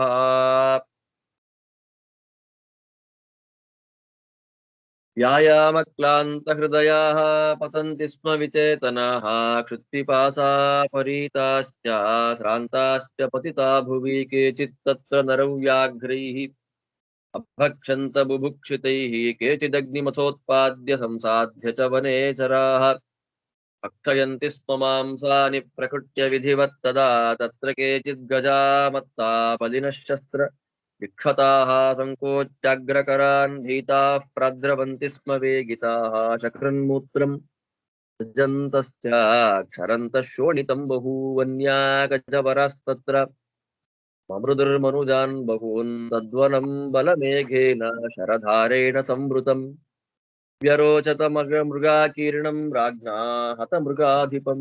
ಅವನು ಬೇಟೆಯಾಡಿದ ಕ್ರಮ. ಯಾರು? ನಮ್ಮ ದುಷ್ಯಂತ ಮಹಾರಾಜರ ಬೇಟೆ ಹೇಗಿತ್ತು, ಅವರ ಬೇಟೆಯ ಅವಸ್ಥೆ ಅನ್ನೋದನ್ನ ಹೇಳ್ತಾರೆ. ಅವನು ಹೋಗ್ತಾ ಹೋಗ್ತಾ ಹೋಗ್ತಾ ಮುಂದೆ ಸ್ವರ್ಗದ ನಂದನವನದಂತೆ ಇದ್ದಂತಹ ಒಂದು ಕಾಡನ್ನು ನೋಡ್ತಾನೆ. ಅದರಲ್ಲಿ ಬಿಲ್ವ, ಅರ್ಕ, ಖದಿರ, ಕಪಿತ್ಥ ಜಂಬೂ ಫಲಸಾರ ಭಕ್ಷಿತಂ ಅಂತ ಗಣೇಶನ್ ಹೇಳ್ತೀವಲ್ಲ, ಕಪಿತ್ಥ, ವಟ, ಎಲ್ಲ ವೃಕ್ಷಗಳಿಂದ ಕೂಡಿ ದೊಡ್ಡ ದೊಡ್ಡ ಪರ್ವತ. ಆ ಪರ್ವತದಿಂದ ಮಳೆ ಇತ್ಯಾದಿಗಳು ಬಂದಾಗ ಕೆಲವು ಬಂಡೆಗಳೆಲ್ಲ ಕೆಳಗೆ ಬಿದ್ದಿದ್ವು. ದಾರಿ ಸರಿಯಾಗಿರ್ಲಿಲ್ಲ. ವಿಸ್ತಾರವಾದ ಕಾಡು. ಯಾವಾಗ್ಲೂ ನಿರ್ಜರಂ. ನಿರ್ಜರ ಅನ್ನುವ ಶಬ್ದಕ್ಕೆ ಭವಿಸಂದ್ರ ಗುರುರಾಜರು ವ್ಯಾಖ್ಯಾನ ಮಾಡಬೇಕಾದ್ರೆ ಜರಣಂ ನಾಶಃ ತದ್ರಹಿತಮಿತ್ಯರ್ಥಃ. ಯಾರು ಹೋಗುವ ಕಾಡಿಗೆ ತುಂಬಾ ಡಿಸ್ಟರ್ಬೆನ್ಸ್ ಆಗ್ತಿದೆ, ಶಬ್ದ ಬರ್ತಾ ಇದೆ, ಏನ್ ನೋಡಿ ಸ್ವಲ್ಪ. ನಿರ್ಜರಂ, ಮನುಷ್ಯರ ಪ್ರವೇಶವೇ ಇಲ್ಲ ಅಲ್ಲಿ. ಅತ್ಯಂತ ಘೋರವಾದ ಮೃಗಗಳು, ಅನೇಕ ಕಾಡು ಪ್ರಾಣಿಗಳು ಎಲ್ಲ ಅಲ್ಲಿತ್ತು. ಕಾಡಿನ ಒಳಗೆ ಪ್ರವೇಶ ಮಾಡಿದಂತಹ ರಾಜ ಮಂತ್ರಿಗಳು ಸೈನಿಕರ ಜೊತೆಯಲ್ಲಿ ಆ ಎಲ್ಲ ಪ್ರಾಣಿಗಳನ್ನ ಸಂಹಾರ ಮಾಡ್ತಾ ಇಡೀ ವನವನ್ನೇ ಲೋಳಯಾಮಾಸ, ಕದಡಿ ಬಿಟ್ಟ. ಆ ವನವನ್ನ ಬಾಣಕ್ಕೆ ಸಿಕ್ಕಿದ ಹುಲಿಗಳ ಸಮೂಹವನ್ನ ಕೆಳಗೆ ಬೀಳಿಸ್ತಾ, ದೂರದಲ್ಲಿ ಕಾಣ್ತಾ ಇದ್ದಂತಹ ಮೃಗಗಳನ್ನ, ಜಿಂಕೆ ಮೊದಲಾದ ಮೃಗಗಳನ್ನ ಬಾಣಗಳಿಂದ ಕತ್ತರಿಸಿ ಹಾಕಿದ. ಇನ್ನೂ ಕೆಲವು ಮೃಗಗಳ ಶರೀರಗಳನ್ನ ತುಂಡು ಮಾಡಿದ. ನನ್ನ ಹತ್ತಿರಕ್ಕೆ ಯಾವ ಮೃಗಗಳು ಬರುತ್ತೋ ದೂರದಲ್ಲಿದ್ದಂತಹ ಮೃಗಗಳನ್ನ ಬಾಣದಿಂದ, ಹತ್ತಿರದಲ್ಲಿದ್ದಂತಹ ಮೃಗಗಳನ್ನ ಕತ್ತಿಯಿಂದ, ಹೀಗೆ ಪರಾಕ್ರಮಶಾಲಿಯಾಗಿರತಕ್ಕಂತಹ ಈ ದುಷ್ಯಂತ ಮಹಾರಾಜ ಶಕ್ತಿ ಎಂಬತಕ್ಕಂತಹ ಆಯುಧದ ಮೂಲಕ ಅನೇಕ ಪ್ರಾಣಿಗಳನ್ನ ಕೊಂದ. ಗದಾ ಮಂಡಲ ತತ್ವಜ್ಞ.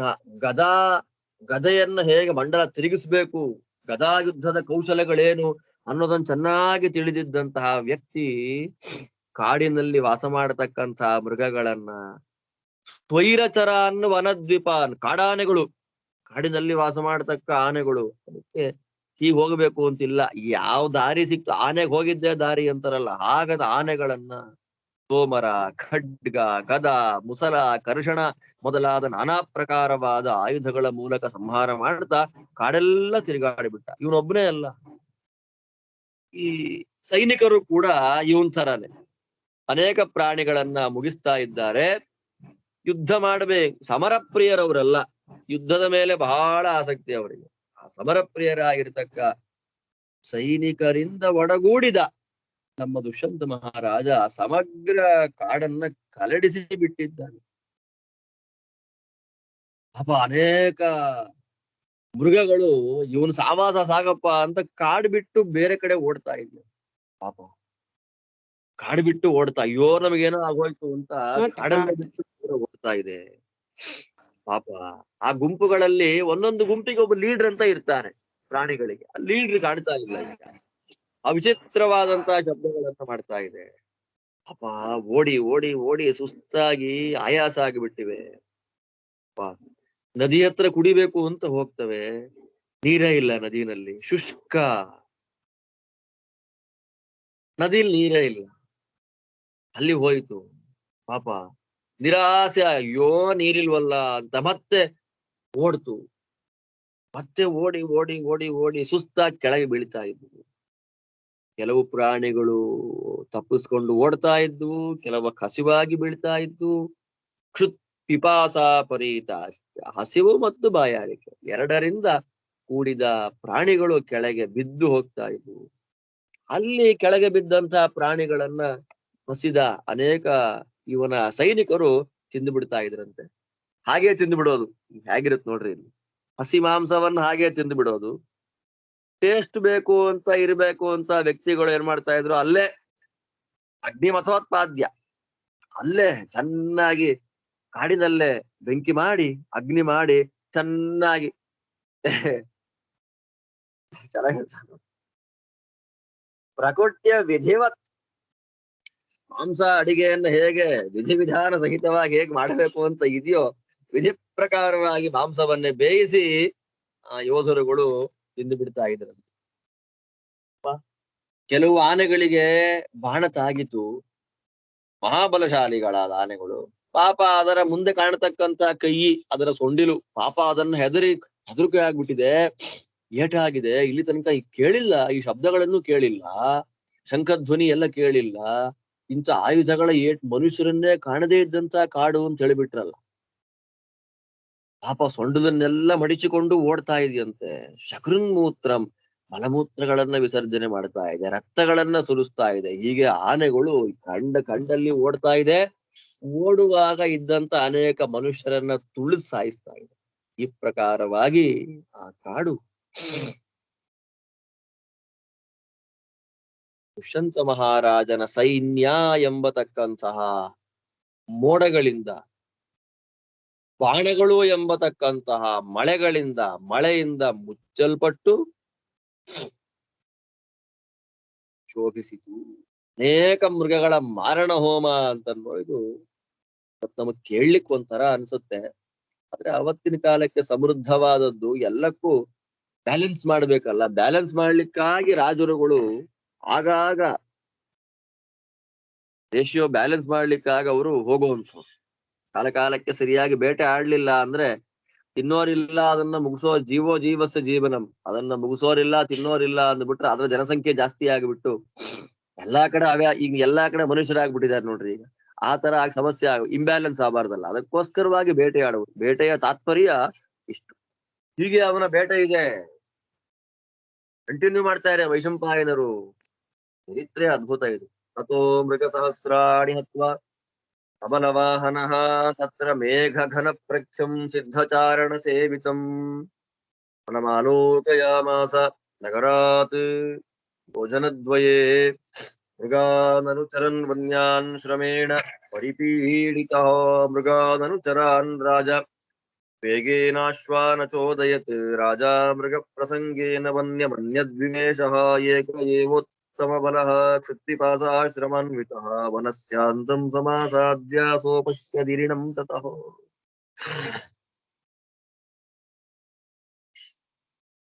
ಹೀಗೆ ಸಾವಿರಾರು ಪ್ರಾಣಿಗಳನ್ನ ಕೊಂದು ಬಿಟ್ಟ.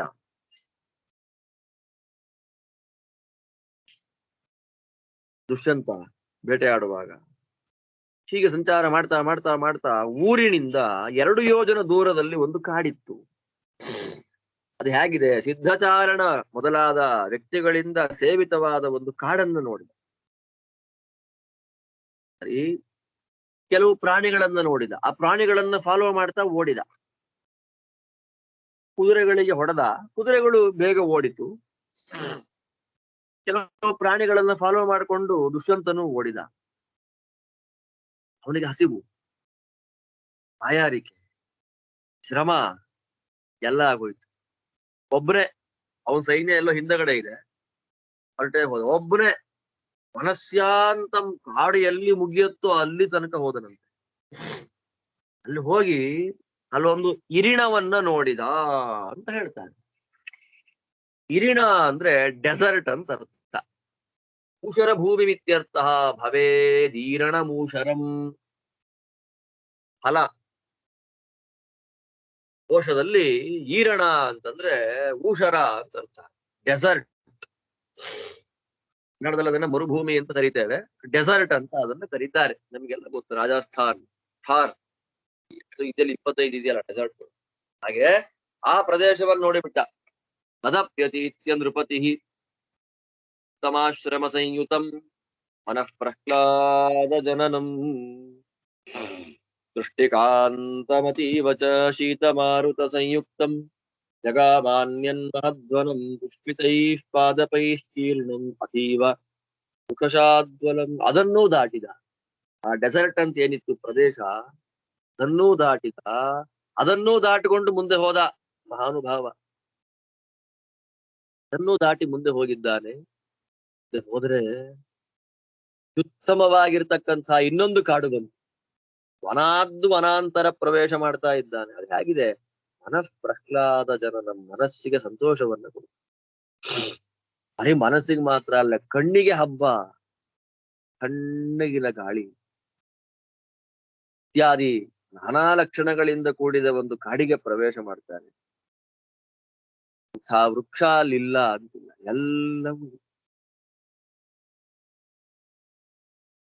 ಎಲ್ಲ ಗಿಡಗಳಲ್ಲಿ ಹೂವುಗಳು ತುಂಬಿ ಹೋದ್ರು. ನೋಡ್ಲಿಕ್ಕೆ ತುಂಬಾ ಸಂತೋಷ ಆಯ್ತು. ಆಗಿದೆ ಕಾಡದು. ಕಾಡಿನ ಬಗ್ಗೆನೇ ವರ್ಣನೆ ಮಾಡ್ತಾರೆ ಇಲ್ಲಿ. ವಿಪುಲಂ ಮಧುರಾರಾವೈರ್ನಾದಿತಂ ವಿಹಗೈಸ್ತಥ ಪುಂಸ್ಕೋಕಿಲ ನಿನಾದೈಶ್ಚ ಝಿಲ್ಲೀಕ ಗಣನಾದಿತಂ.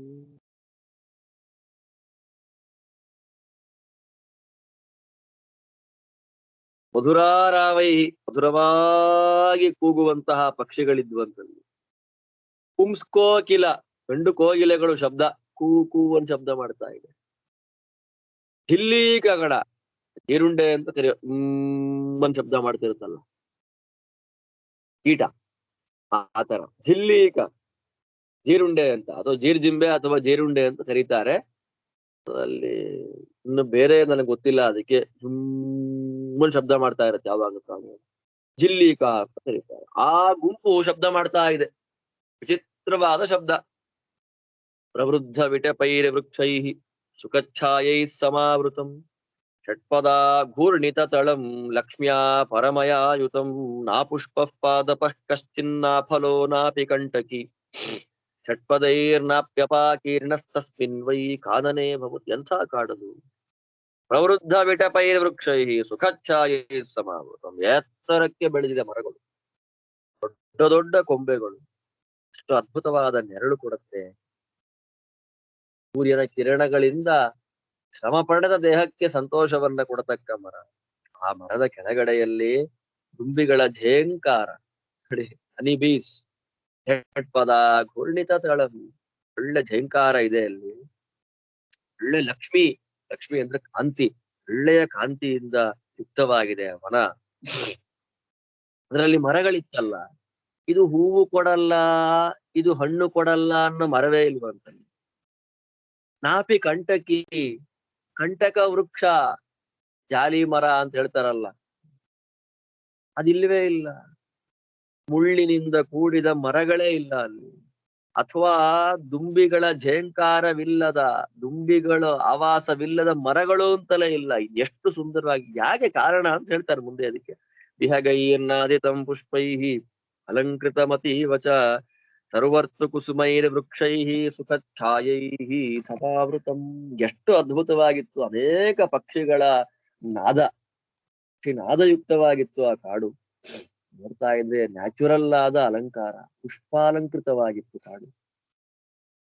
ಸರ್ವ ಋತುಗಳಲ್ಲಿಯೂ ಸರ್ವ ವಿಧವಾದ ಪುಷ್ಪಗಳನ್ನ ಕೊಡತಕ್ಕ, ಮನಸ್ಸಿಗೆ ಸಂತೋಷವನ್ನ ಉಂಟು ಮಾಡತಕ್ಕ ಸುಖಚ್ಛಾಯೈಹಿ, ಸುಖವನ್ನ ಕೊಡುವ ಛಾಯಾ ನೆರಳಿನಿಂದ ಕೂಡಿದ ಮರಗಳು ತುಂಬಿ ಹೋಗಿದೆ ಆ ಕಾಡಲ್ಲಿ. ಮನೋರಮಂ ಮಹೇಶ್ವಾಸೋ ವಿವೇಶವನಮುತ್ತಮಂ ಮಾರುತಾ ಕಲಿತಾಸ್ತತ್ರ ದ್ರುಮಾಃ ಕುಸುಮಶಾಖಿನಃ ಪುಷ್ಪವೃಷ್ಟಿಂ ವಿಚಿತ್ರಾಂತು ವ್ಯಸೃಜ್ಯಂತೆ ಪುನಃ ಪುನಃ ದಿವಿಸ್ಪೃಶೋಥ ಸಂಘುಷ್ಟಾಃ ಪಕ್ಷಿಭಿರ್ಮಧುರಸ್ವನೈಃ ವಿರೇಜುಃ ಪಾದಪಾಸ್ತತ್ರ ವಿಚಿತ್ರ ಕುಸುಮಾಂಬರಾಃ ತೇಷಾಂ ತತ್ರ ಪ್ರವಾಲೇಷು ಪುಷ್ಪಭಾರಾವನಾನಿ. ಮನೋಹರವಾದ ಕಾಡು. ಪ್ರವೇಶ ಮಾಡಿದ ಮಹೇಶ್ವಾಸ, ದೊಡ್ಡ ಬಿಲ್ಲು, ಧನುಷ್ಪಾಣಿಯಾಗಿ ಪ್ರವೇಶ ಮಾಡ್ತಾನೆ. ಗಾಳಿ ಬೀಸಿತು, ಗಾಳಿ ಬೀಸ್ತಾ ಹೇಳಿದ್ವಲ್ಲ, ಹೂವಿಲ್ಲದ ಮರ ಇಲ್ಲ ಅಂತ. ಗಾಳಿಗೆ ಮರ ಅಲ್ಲಾಡಿತು. ನಡ್ಕೊಂಡು ಹೋಗ್ತಾ ಇದ್ದಾನೆ, ಕುದುರೆಗಳಲ್ಲಿ ಹೋಗ್ತಾ ಇದ್ದಾನೆ. ಹೋಗುವಾಗ ಗಾಳಿ ಬೀಸಿದೆ, ಮರ ಅಲ್ಲಾಡಿದೆ, ತುಂಬಿದ ಹೂವುಗಳು ಇವನ್ ತಲೆ ಮೇಲೆ ಬಿತ್ತು. ಪುಷ್ಪವೃಷ್ಟಿ ಮಾಡ್ತಾ ಇದೆ ವೃಕ್ಷ ದೇವತೆಗಳು ಅನ್ನುವಂತೆ ಕಾಣ್ತಾ ಇದೆ. ಎಷ್ಟೆತ್ರ ಇದೆ, ದಿವಿಸ್ಪೃಶೋತ, ಆಕಾಶವನ್ನ ಸ್ಪರ್ಶ ಮಾಡುವಷ್ಟು ಎತ್ತರ ಒಂದೊಂದು ಮರಗಳು. ಎಲ್ಲ ಮರಗಳಲ್ಲಿ ನಾನಾ ಜಾತಿಯ ಪಕ್ಷಿಗಳ ಮಧುರವಾದ ಶಬ್ದಗಳು, ವಿಚಿತ್ರವಾದ ನಾನಾ ಬಣ್ಣದ ಪುಷ್ಪಗಳು, ಎಲ್ಲದರಿಂದ ಅಲಂಕೃತವಾಗಿದೆ ಆ ಕಾಡು. ಹೇಳಲಿಕ್ಕೆ ಆನಂದ. ಅಂತ ಕಾಡ್ ನಮಗ್ ನೋಡ್ಲಿಕ್ಕೆ ಇಲ್ಲ ಬಿಡ್ರಿ. ಈಗ ರುವಂತಿ ರಾವಾನ್ ಮಧುರಾನ್ ಷಟ್ಪದ ಮಧುಲಿಪ್ಸವಃ ತತ್ರ ಪ್ರದೇಶಾನ್ಶ್ಚ ಬಹೂನ್ ಕುಸುಮೋತ್ಕರಮಂಡಿತಾನ್ ಲತಾ ಗೃಹ ಪರಿಕ್ಷಿಪ್ತಾನ್ ಮನಸಃ ಪ್ರೀತಿವರ್ಧನಾನ್ ಸಂಪಶ್ಯನ್ ಸುಮಹಾತೇಜ ಬಭೂವ ಮುದಿತಸ್ತದಾ. ನೋಡಿದ ಹೂವಿನ ಭಾರಕ್ಕೆ ಮರ ಬಗ್ಗಿದೆ.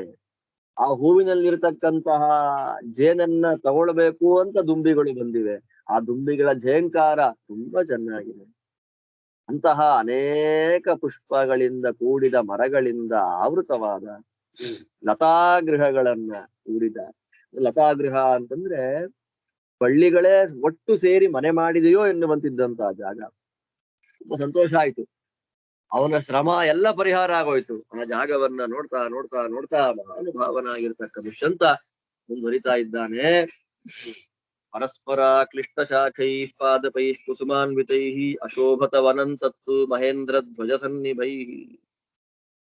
ಇದು ಅಪ್ಪಿಕೊಂಡಿದೆಯೇನೋ ಅನ್ನುವಂತೆ ಇಷ್ಟು ಒತ್ತೊತ್ತಾಗಿ ನಿಬಿಡವಾಗಿ ಸಾಂದ್ರವಾಗಿದ್ದಂತಹ ವೃಕ್ಷಗಳು, ಆ ವೃಕ್ಷಗಳಲ್ಲಿ ಶಾಖೆಗಳು, ಆ ಶಾಖೆಗಳ ತುಂಬ ಹೂವು ತುಂಬಿಬಿಟ್ಟಿದೆ. ಇಂದ್ರಧ್ವಜವನ್ನ ನೆನಪಿಸ್ತಾ ಇರುವಂತೆ ಆ ವೃಕ್ಷಗಳಿವೆ. ಅಂತ ವೃಕ್ಷಗಳಿಂದ ಕೂಡಿದ ಕಾಡು ಅತ್ಯಂತ ಪ್ರಕಾಶಮಾನವಾಗಿದೆ. ಸಿದ್ಧಚಾರಣ ಸಂಘೈಶ್ಚ ಗಂಧರ್ವಾಪ್ಸರಸಾಂಗಣೈ ಸೇವಿತಂ ವನಮತ್ಯರ್ಥಂ ಮತ್ತವಾನರ ಕಿಂಕರೈ ಕಶೀತ ಸುಗಂಧೀ ಚ ಪುಷ್ಪರೇಣುವಹೋ ನಿಲಹ ಪರಿಕ್ರಾಮನ್ ವನೇ ವೃಕ್ಷಾನುಪೈತೀವ ನಿರಂಸಯ. ಚಿತ್ರವಾದ ಆನಂದವನ್ನು ಕೊಡುವಂತ ಘಟನೆಗಳು. ಒಂದು ಕಾಡು ಅಂತ ಬಂದಾಗ, ಒಂದು ವನ, ಏನು ವೇದವ್ಯಾಸ ದೇವರಿಗೆ ವನ ಪ್ರವೇಶ ಮಾಡಿಬಿಟ್ಟ ಅಂತ ಹೇಳಿ ಮುಗಿಸೋದ್ರಲ್ಲಿ ಏನು ಕಷ್ಟ ಇಲ್ಲ. ಕಾಡು ಹೇಗಿರ್ಬೇಕು ನೋಡ್ರಿ.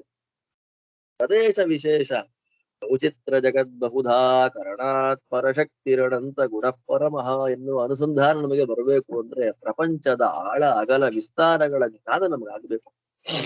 ಅದಕ್ಕಾಗಿ ಭಗವಂತನ ವಿಚಿತ್ರವಾದ ಸೃಷ್ಟಿಗಳಲ್ಲಿ ಬಂದಾದದ್ದು ವನಸಿರಿ, ವನಲಕ್ಷ್ಮಿ, ವನರಾಜಿ ನನ್ನ ವರ್ಣನೆ ಮಾಡ್ತಾರೆ ವೇದವ್ಯಾಸ ದೇವರು. ಆ ಅದ್ಭುತವಾದ ವನವನ್ನ ಸೃಷ್ಟಿ ಮಾಡಿ ಕೊಟ್ಟ ಭಗವಂತ, ನಿನ್ನ ಪಾದಕ್ಕೆ ಅನಂತ ನಮಸ್ಕಾರ ಎನ್ನುವಂತ ಭಾವ ನಮ್ಮ ಮನಸ್ಸಲ್ಲಿ ಬರಬೇಕು ಅಂತ ಇದರ ಶ್ರವಣ ಅಷ್ಟೆ. ಸಿದ್ಧರು, ಚಾರಣರು, ಗಂಧರ್ವರು, ಅಪ್ಸರೆಯರು, ಮದಭರಿತವಾದ ಕೋತಿಗಳು, ಕಿನ್ನರರುಗಳು ಎಲ್ಲರೂ ಅಲ್ಲಿ ಇದ್ರಂತೆ. ಗಾಳಿ ಬೀಸ್ಬೇಕು, ಹೇಗಿರ್ಬೇಕು? ಎಲ್ಲೋ ಪ್ಲಾಸ್ಟಿಕ್ ಸುಟ್ಟು ಬಿಟ್ಟಿದಾರಪ್ಪ, ಎಲ್ಲೋ ಗಬ್ಬು ವಾಸನೆ ಬರ್ತಾ ಇದೆ, ಎಂತದ್ದು ಸುಖ ಶೀತ ಸುಗಂಧಿ ಪುಷ್ಪರೇಣುವ. ಇದು ಅದ್ಭುತ. ಪುಷ್ಪರೇಣುವ, ಪುಷ್ಪರೇಣು ಅಂದ್ರೆ ಹೂವಿನ ಪಾರ್ಟಿಕಲ್ಸ್, ಅತ್ಯಂತ ಸೂಕ್ಷ್ಮವಾದ ಹೂವಿನ ಕಣಗಳೇನಿದೆ ಅದನ್ನ ಹೊತ್ತ ಒಳ್ಳೆ ಪುಷ್ಪರೇಣುವಿನ ಗಂಧ ತಂಪಾಗಿದೆ. ಚರ್ಮಕ್ಕೆ ತಂಪು, ಮೂಗಿಗೆ ಸುಗಂಧ. ಅದನ್ನ ಹೊತ್ತು ಕೊಡ್ತಾ ಇರ್ತಕ್ಕಂಥ ಗಾಳಿ, ಗಾಳಿ ನಿರಂಸಯ. ನಿರಂಸ ಅಂದ್ರೆ ಸುಖ ಪಡಬೇಕೆಂಬತಕ್ಕಂತ ಇಚ್ಛೆಯಿಂದ ಗಾಳಿ ಮರದ ಹತ್ರ ಹೋಗ್ತಾ ಇದೆಯೇನೋ ಅನ್ನುವಂತೆ ವಾತಾವರಣ ಇದೆ ಅಲ್ಲಿ.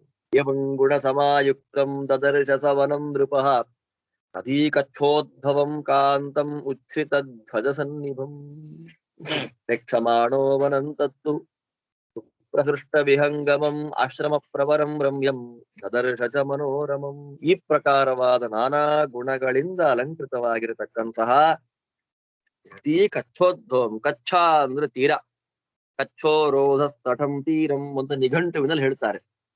ಕಚ್ಛ, ರೋಧ, ತಟ, ತೀರ ಅಂತ ಒಂದೇ ಶಬ್ದ. ನದಿ ಕಚ್ಛ ಅದು ನದಿ ತೀರ ಅಂತ. ನದಿ ತೀರದಲ್ಲಿ ಒಳ್ಳೆಯ ಎತ್ತರದ ಧ್ವಜದಂತೆ ಇದ್ದಂತಹ ಒಂದು ಕಾಡು. ಆ ಕಾಡಲ್ಲಿ ಸಂಚಾರ ಮಾಡ್ತಾ ಮಾಡ್ತಾ ಮಾಡ್ತಾ ತುಂಬಿದ ಕಾಡು. ನಮಗೆ ಆನಂದ ಆಯ್ತು ನೋಡಿ, ಕಾಡು ಹೇಗಿದೆ ಅಂತ ಕೇಳ್ಬೇಕಾದ ಅಂತಹ ತುಂಬಿದ ಕಾಡನ್ನ ನೋಡ್ತಾ ಇರೋ ಹಾಗೆ ಆ ಕಾಡಿನಲ್ಲಿ ಒಂದು ದೊಡ್ಡ ಆಶ್ರಮ ನೋಡಿಬಿಟ್ಟ ಅನುಭಾವ. ಅನಾವೃಕ್ಷ ಸಮಾಕೀರ್ಣಂ ಸಂಪ್ರಜ್ವಲಿತ ಪಾವಕಂ ಸಂತದಾ ಪ್ರತಿಮಂ ಶ್ರೀಮಾನ್ ಆಶ್ರಮಂ ಪ್ರತ್ಯಪೂಜಯತಿ. ಹೇಗಿದೆ ಕಾಡು?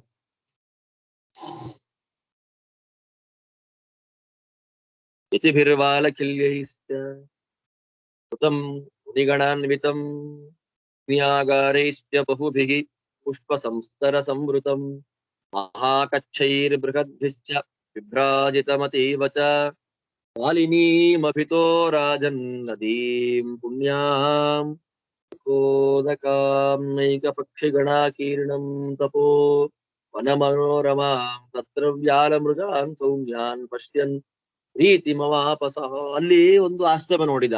ಆಶ್ರಮ ಹೇಗಿದೆ? ನಾನಾ ವೃಕ್ಷಗಳಿಂದ ಕೂಡಿದೆ. ಕಾಂಕ್ರೀಟ್ ಕಾಡು ಅಂತೆ ಬೆಂಗಳೂರಿಗೆ ನಮ್ಮಲ್ಲಿ. ಕಾಂಕ್ರೀಟ್ ಕಾಡಲ್ಲ. ನಾನಾ ವೃಕ್ಷಗಳಿಂದ ಕೂಡಿದ ಪ್ರಾಕೃತಿಕ ಸಂಪತ್ತು, ವನರಾಜಿಯಿಂದ ಕೂಡಿದ ಆಶ್ರಮ. ನಿರಂತರವಾದ ಯಾಗ ಆಗ್ತಾ, ಅಗ್ನಿಜ್ವಾಲೆಗಳಿಂದೆದ್ದ ಧೂಮ ಕಣ್ಣಿಗೆ ಕಾಣ್ತಾ ಇದೆ. ಅಪ್ರತಿಮವಾದ ಆ ಆಶ್ರಮ ನೋಡಿ ರಾಜನಿಗೆ ಮನಸ್ಸಿನಲ್ಲಿ ಪೂಜ್ಯ ಭಾವನೆ ಬಂತಂತೆ. ಪ್ರತ್ಯ ಪೂಜೆ. ಯಾರ್ಯಾರಿದ್ದಾರೆ ಅಲ್ಲಿ? ಯತಿಗಳಿದ್ದಾರೆ, ಬಾಲಕಿಲ್ಯರಿದ್ದಾರೆ, ನಾನಾ ಪ್ರಕಾರವಾದ ಮುನಿಗಳಿದ್ದಾರೆ, ಅಗ್ನಿಯಾಗಾರ, ಅಗ್ನಿಗಳನ್ನ ಆರಾಧನೆ ಮಾಡ್ಲಿಕ್ಕಿರತಕ್ಕ ಶಾಲೆಗಳು ಅಲ್ಲಿವೆ. ಪುಷ್ಪ ಸಂಸ್ತರ ಸಮೃದ್ಧಿ, ಎಲ್ಲ ಗಾಳಿ ಬೀಸಿದೆ, ಹೂವು ತುಂಬಿದ ಮರಗಳಿಂದ ಹೂವು ಕೆಳಗೆ ಬಿದ್ದಿದೆ, ನೆಲದ ಮೇಲೆ ಹೂವೇ ಹಾಸಿದಂತೆ ಕಾಣ್ತಾ ಇದೆ. ಅಂತ ಅದ್ಭುತವಾದ, ಸುಂದರವಾದ, ಪವಿತ್ರವಾದ, ನೋಡ್ತಾ ಇದ್ದಾಗ ಆನಂದವನ್ನ ಕೊಡತಕ್ಕಂತಹ ನದಿ. ಆ ನದಿಯ ತೀರದಲ್ಲಿದ್ದಂತಹ ಆಶ್ರಮ ಪ್ರಕಾಶಮಾನವಾಗಿದೆ. ನಾನಾ ಪಕ್ಷಿಗಳು ಎಲ್ಲ ಅಲ್ಲಿದೆ. ಅಲ್ಲಿ ವ್ಯಾಲ ಮೃಗಗಳಿವೆ. ಆದ್ರೆ ಆ ವ್ಯಾಲ ಮೃಗಗಳು ಸೌಮ್ಯವಾಗಿದೆ. ಅದೇನು ವ್ಯಾಲ ಮೃಗ ಅಂದ್ರೆ? ವ್ಯಾಲೋ ದುಷ್ಟಗಜ ಪ್ರೋಕ್ತಃ ಅಂತ ಹೇಳಿ ಮದಭರಿತವಾದ ಅಥವಾ ದುಷ್ಟವಾದ ಆನೆಗೆ ವ್ಯಾಲ ಮೃಗ ಅಂತ ಕರೀತಾರೆ. ಅಂತಹ ದುಷ್ಟವಾದ ಆನೆಗಳು ಕೂಡ ಸೌಮ್ಯವಾಗಿತ್ತಂತೆ. ಅದು ಒಂದರ್ಥ. ಮತ್ತೆ ವ್ಯಾಲ ಅನ್ನೋದಕ್ಕೆ ಸರ್ಪ ಅಂತ, ಹಾವುಗಳು ಅಂತ ಒಂದರ್ಥ ಇದೆ. ಮೃಗ ಅಂತಂದ್ರೆ ಸಿಂಹ ಅಂತ ಒಂದರ್ಥ ಇದೆ. ಎಲ್ಲವೂ ಕೂಡ ಪರಸ್ಪರ ಕ್ರೌರ್ಯವನ್ನ ಬಿಟ್ಟು ಪರಸ್ಪರ ಪ್ರಸನ್ನವಾಗಿ ವಾಸ ಮಾಡ್ತಾ ಇದೆ ಮುನಿಗಳ ತಪೋಬಲದಿಂದ. ನೋಡಿ, ಈ ಕಾಡಿಗೆ ಇಷ್ಟು ಮಹತ್ವ ಯಾಕೆ ಬಂತು ಅಂತಂದ್ರೆ ಇಲ್ಲಿರತಕ್ಕ ಆಶ್ರಮದಿಂದ. ಸಂಚ ಪ್ರತಿರಥ ಶ್ರೀಮಾನಾಶ್ರಮಂ ಪ್ರತ್ಯಪದ್ಯತ ದೇವಲೋಕ ಪ್ರತೀಕಾಶಂ ಸರ್ವತಃ ಸುಮನೋಹರಂ. ಅಂತಹ ಆಶ್ರಮಕ್ಕೆ ಅಸದೃಶನಾಗಿರತಕ್ಕ ನಮ್ಮ ಮಹಾನುಭಾವನ ದುಷ್ಯಂತ ಮಹಾರಾಜ ಆಶ್ರಮದ ಬಳಿಗೆ ಪ್ರವೇಶವನ್ನ ಮಾಡ್ತಾ ಇದ್ದಾನೆ. ಎಲ್ಲ ವರ್ಣನೆ ಅದ್ಭುತವಾದದ್ರಿ. ಕೇಳಿ ಸಂತೋಷ ಪಡಬೇಕು ಬಿಟ್ರೆ ಇದಕ್ ಮತ್ತೆ ವ್ಯಾಖ್ಯಾನ ಅನ್ನೋದಿಲ್ಲ. ಕೇಳಿ ಖುಷಿ ಪಡಬೇಕು. ಈ ಅದ್ಭುತವಾದ ವರ್ಣನೆಯನ್ನ ಕೇಳುವಂತಹ ಮಹತ್ ಸೌಭಾಗ್ಯವನ್ನ ಕೊಟ್ಟ ವ್ಯಾಸಾಭಿನ್ನ ಭಗವಂತನಿಗೆ ಪುನಃ ಪುನಃ ಕೋಟಿ ಕೋಟಿ ನಮಸ್ಕಾರ ಮಾಡಬೇಕು. ಬಿಟ್ಟು ಬಿಟ್ರೆ ಇದಕ್ಕೆಲ್ಲ ಪ್ರತಿಫಲವಾಗಿ ನಾವು ಏನು ಕೊಡ್ತೀವಿ, ಏನ್ ಕೊಡ್ಲಿಕ್ಕೆ ಆಗತ್ತ ಅಂತ ಹೇಳಿ.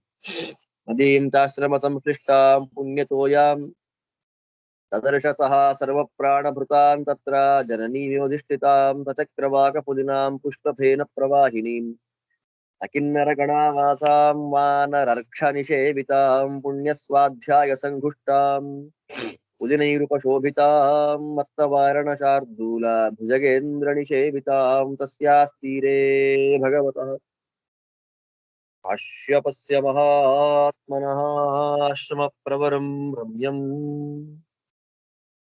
ಋಷಿ ಗಣಸೇವಿತಂ ನದೀಮಾಶ್ರಮ ಸಂಬದ್ಧಾಂ ಸ್ವಾಶ್ರಮ ಪದಂ ತದಾ ಚಕಾರಾಭಿಪ್ರವೇಶಾಯ ಮತಿಂ ಸನೃಪತಿಸ್ತದಾ. ಹೇಗಿದೆ? ಆಶ್ರಮದ ಹತ್ತಿರದಲ್ಲಿಯೇ ಪುಣ್ಯ ನದಿ ಹರಿತಾ ಇದೆ. ಎಲ್ಲ ಪ್ರಾಣಿಗಳಿಗೆ ಜನನಿ ತಾಯಿಯಂತೆ ಇದೆ ನದಿ. ಅದು ಆ ನದಿಗೆ ಮಾಲಿನಿ ಅಂತ ಹೆಸರು. ಮಾಲಿನಿ ನದಿ ಹರಿತಾ ಇದೆ. ಆ ನದಿ ತೀರದ ಮರಳುಗಳ ಗುಡ್ಡೆ ಚಕ್ರವಾಕ ಪಕ್ಷಿಗಳ ಗುಂಪಲ್ಲಿ ಕೂತಿದೆ. ನದಿ ಹರಿಯುವಾಗ ಅದರ ಬಿಳಿ ನೊರೆ ಕಾಣತ್ತಲ್ಲ, ಬಿಳಿ ಕನ್ನೈದಿಲೆ ಪುಷ್ಪದಂತೆ ಕಾಣ್ತಾ ಇದೆ. ನದಿ ಕಿನ್ನರರಿದ್ದಾರಲ್ಲಿ, ವೃಕ್ಷಗಳಿವೆ, ಕರಡಿಗಳು, ಕೋತಿಗಳು, ಎಲ್ಲ ಅದರ ಗುಂಪುಗಳು ಆ ನದಿಯನ್ನ ಆಶ್ರಮ ಮಾಡಿಕೊಂಡು ಜೀವನ ಮಾಡ್ತಾರೆ. ಆ ನದಿ ತೀರದಲ್ಲಿಯೇ ಸ್ವಾಧ್ಯಾಯ ಶಬ್ದ ಕೇಳ್ತಾ ಇದೆಯಂತೆ. ಸ್ವಾಧ್ಯಾಯ ಇಂತಿಂತದ್ದೇ ಅಂತ ಹೇಳಲಿಕ್ಕಿಲ್ಲ, ಸ್ವಾಧ್ಯಾಯ ಶಬ್ದ ಮುಗಿತಲ್ಲಿ ಅವರವರ ಸ್ವಶಾಖಾಧ್ಯಯನ ಮಾಡುವಂತಹ ಶಬ್ದ, ವೇದಗಳ ಪಾರಾಯಣ ಏನೇನು ಅಂತ ಮುಂದೆ ಹೇಳ್ತಾರೆ. ಆ ಶಬ್ದಗಳು ಕೇಳ್ತಾ ಇದೆ ಇಲ್ಲಿ. ನದಿ ತೀರದ ಮರಳು ಗುಡ್ಡ ಪ್ರದೇಶ ಅದ್ಭುತವಾಗಿದೆ. ಆ ನದಿ ತೀರ ಸುತ್ತ ಮದಿಸಿದ ಆನೆಗಳು, ಶಾರ್ದೂಲಗಳು, ಸರ್ಪಗಳು ಎಲ್ಲವೂ ಇದೆ. ಆ ನದಿ ತೀರದಲ್ಲೇ ಮಹಾನುಭಾವರಾಗಿರ್ತಕ್ಕಂತಹ ಕಾಶ್ಯಪರು, ಅಲ್ಲಿ ಕಶ್ಯಪ ವಂಶದಲ್ಲಿ ಬಂದವರು ಕಣ್ವರು ಅನ್ನೋ ತಾತ್ಪರ್ಯ. ಕಾಶ್ಯಪರು ಅಂತಂದ್ರೆ ಯಾರಪ್ಪ ಇವರು ಕಾಶ್ಯಪರು ಅಂತ ಮುಂದೆ ಬರತಕ್ಕಂತ ಕಥೆಗಳಿಗೆ ಅನ್ವಯ ಮಾಡೋದು ಬಹಳ ಕಷ್ಟ ಆಗುತ್ತೆ. ಕಾಶ್ಯಪರು ಅಂತಂದ್ರೆ ಕಾಶ್ಯಪ ವಂಶಜಃ ಕಣ್ವನಾಮ ಅಂತ. ಕಶ್ಯಪರ ವಂಶದಲ್ಲಿ ಬಂದ ಋಷಿಗಳು ಕಣ್ವರು ಅಂತ. ಕಣ್ವರಾಶ್ರಮ ಅಂತ ಅರ್ಥ ಕಾಶ್ಯಪ ಅಂದ್ರೆ ಕಶ್ಯಪ ವಂಶದಲ್ಲಿ ಬಂದ ಕಣ್ವರು ಅಂತ ಅರ್ಥ ಮಾಡಿದರೆ ಅನ್ವಯ ಮಾಡ್ಲಿಕ್ಕೆ ಆಗತ್ತೆ. ಆದ್ದರಿಂದ ಕಣ್ವರ ಆಶ್ರಮ ಇದೆ, ಅದನ್ನ ನೋಡಿ ಆಶ್ರಮದ ಒಳಗೆ ಪ್ರವೇಶ ಮಾಡ್ತೇನೆ ಅಂತ ಸಂಕಲ್ಪವನ್ನು ಮಾಡ. ಹೇಗಿದೆ ಆಶ್ರಮ? ಋಷ್ಯಾಶ್ರಮ ಹೇಗಿದೆ? ಅಲಂಕೃತಂ ದ್ವೀಪವತ್ಯ ಮಾಲಿನ್ಯಾ ರಮ್ಯ ತೀರಯ ನರನಾರಾಯಣ ಸ್ಥಾನಂ ಗಂಗಯೇ ಗೋಪಶೋಭಿತಂ ಮತ್ತಬರ್ಹಿಣ ಸಂಘುಷ್ಟಂ ಪ್ರವಿವೇಶ ಸದಾಶ್ರಮಂ.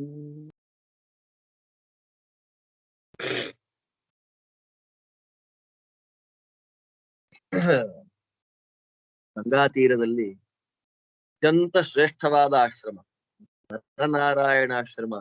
ಅಷ್ಟ ಸ್ವಯಂ ವ್ಯಕ್ತ ಕ್ಷೇತ್ರದಲ್ಲಿ 8ನೇ ನರನಾರಾಯಣಾಶ್ರಮಂ. ನರನಾರಾಯಣಾಶ್ರಮ ಹೇಗಿದೆಯೋ ಗಂಗಾ ತೀರದಲ್ಲಿ, ಹಾಗೆ ಮಾಲಿನಿ ನದಿ ತೀರದಲ್ಲಿ ಇದಿದೆ. ಮತ್ತ ಬರ್ಹಿಣ ಸಂಘುಷ್ಟಂ, ಸಂತುಷ್ಟವಾದ ನವಿಲುಗಳ ಗುಂಪು ಪಿಕಾಕ್ ಶಬ್ದ ಮಾಡ್ತಾ ಇದೆ. ಅಂತಹ ನವಿಲುಗಳ ಶಬ್ದದಿಂದ ತುಂಬಿ ಹೋಗಿದೆ ಗಂಗಾ ತೀರದ ನರನಾರಾಯಣ. ಅಷ್ಟು ಪವಿತ್ರವಾಗಿದೆ ಅಂತ ಅರ್ಥ. ನರನಾರಾಯಣಾಶ್ರಮದಲ್ಲಿ 3 ಹೊತ್ತು ಊಟ ಮಾಡ್ತೀವಿ ಅನ್ನೋರು ವಾಸ ಮಾಡ್ತಾರಾ? ಮಾಲಿನಿ ನದಿ ತೀರದಲ್ಲಿರುವ ಕಣ್ವಾಶ್ರಮವು ಕೂಡ ಅತ್ಯಂತ ಪವಿತ್ರವಾದದ್ದು ಅದರ ಯೋಗ್ಯತಾನುಸಾರವಾಗಿ. ಸುಂದರವಾದ ಆಶ್ರಮಕ್ಕೆ ಪ್ರವೇಶ ಮಾಡ್ತಾನೆ ದುಷ್ಯಂತ.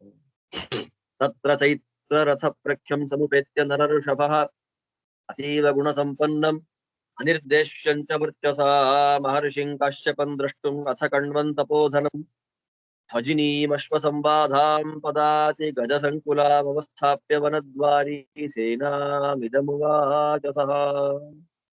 ಅಲ್ಲಿ ಚೈತ್ರ ರಥ ಅನ್ನದಂತೆ ಅತ್ಯಂತ ಎತ್ತರವಾಗಿದ್ದಂತ ದೊಡ್ಡ ಆಶ್ರಮಕ್ಕೆ ಬಂದ ಮಹಾನುಭಾವರಾಗಿರತಕ್ಕಂತಹ ಕಣ್ವರಿದ್ದಾರೆ.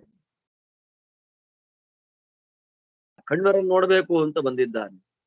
ಆದ್ದರಿಂದ ದೊಡ್ಡವ್ರನ್ನ ನೋಡ್ಬೇಕಾದ್ರೆ ಬಿಲ್ಡಪ್ ಕೊಟ್ಕೊಂಡು ಹೋಗೋದಲ್ಲ, ನನ್ನ ಶ್ರೀಮಂತಿಕೆಯನ್ನು ತೋರಿಸ್ಕೊಂಡು ಜ್ಞಾನಿಗಳ ಮುಂದೆ ಹೋಗೋದಲ್ಲ. ನೋಡಿ ಪಾಠ ನಮಗೆಲ್ಲ ಎಲ್ಲ ಭಾಗದಲ್ಲಿ ಬಿಟ್ಟನಂತೆ. ಎಲ್ಲರನ್ನ, ಎಲ್ಲ ಕುದುರೆಗಳು, ಸೈನ್ಯ, ಪದಾತಿ, ಗಜ ಎಲ್ಲವನ್ನ ಅಲ್ಲಿ ಬಿಟ್ಟು ಎಲ್ಲವನ್ನ ವನದ್ವಾರಿ ಎಲ್ಲ ಅಲ್ಲೇ ಬಿಟ್ಟು ಇವರೊಬ್ಬನೇ ಜ್ಞಾನಿಗಳ ಬಳಿಗೆ ದುರಹಂಕಾರ ಇಲ್ಲದೆ ಹೋಗಿ ವಿನೀತ ಭಾವನೆ ಅಂತ. ನಿನ್ನ ದುಡ್ಡು ನಿನಗಯ್ಯ, ಅವನ ಒಂದಕ್ಷರದ ಜ್ಞಾನಕ್ಕೆ ನಿನ್ನ ಅನಂತ ಕೋಟಿ ರೂಪಾಯಿ ಸಮವಲ್ಲ.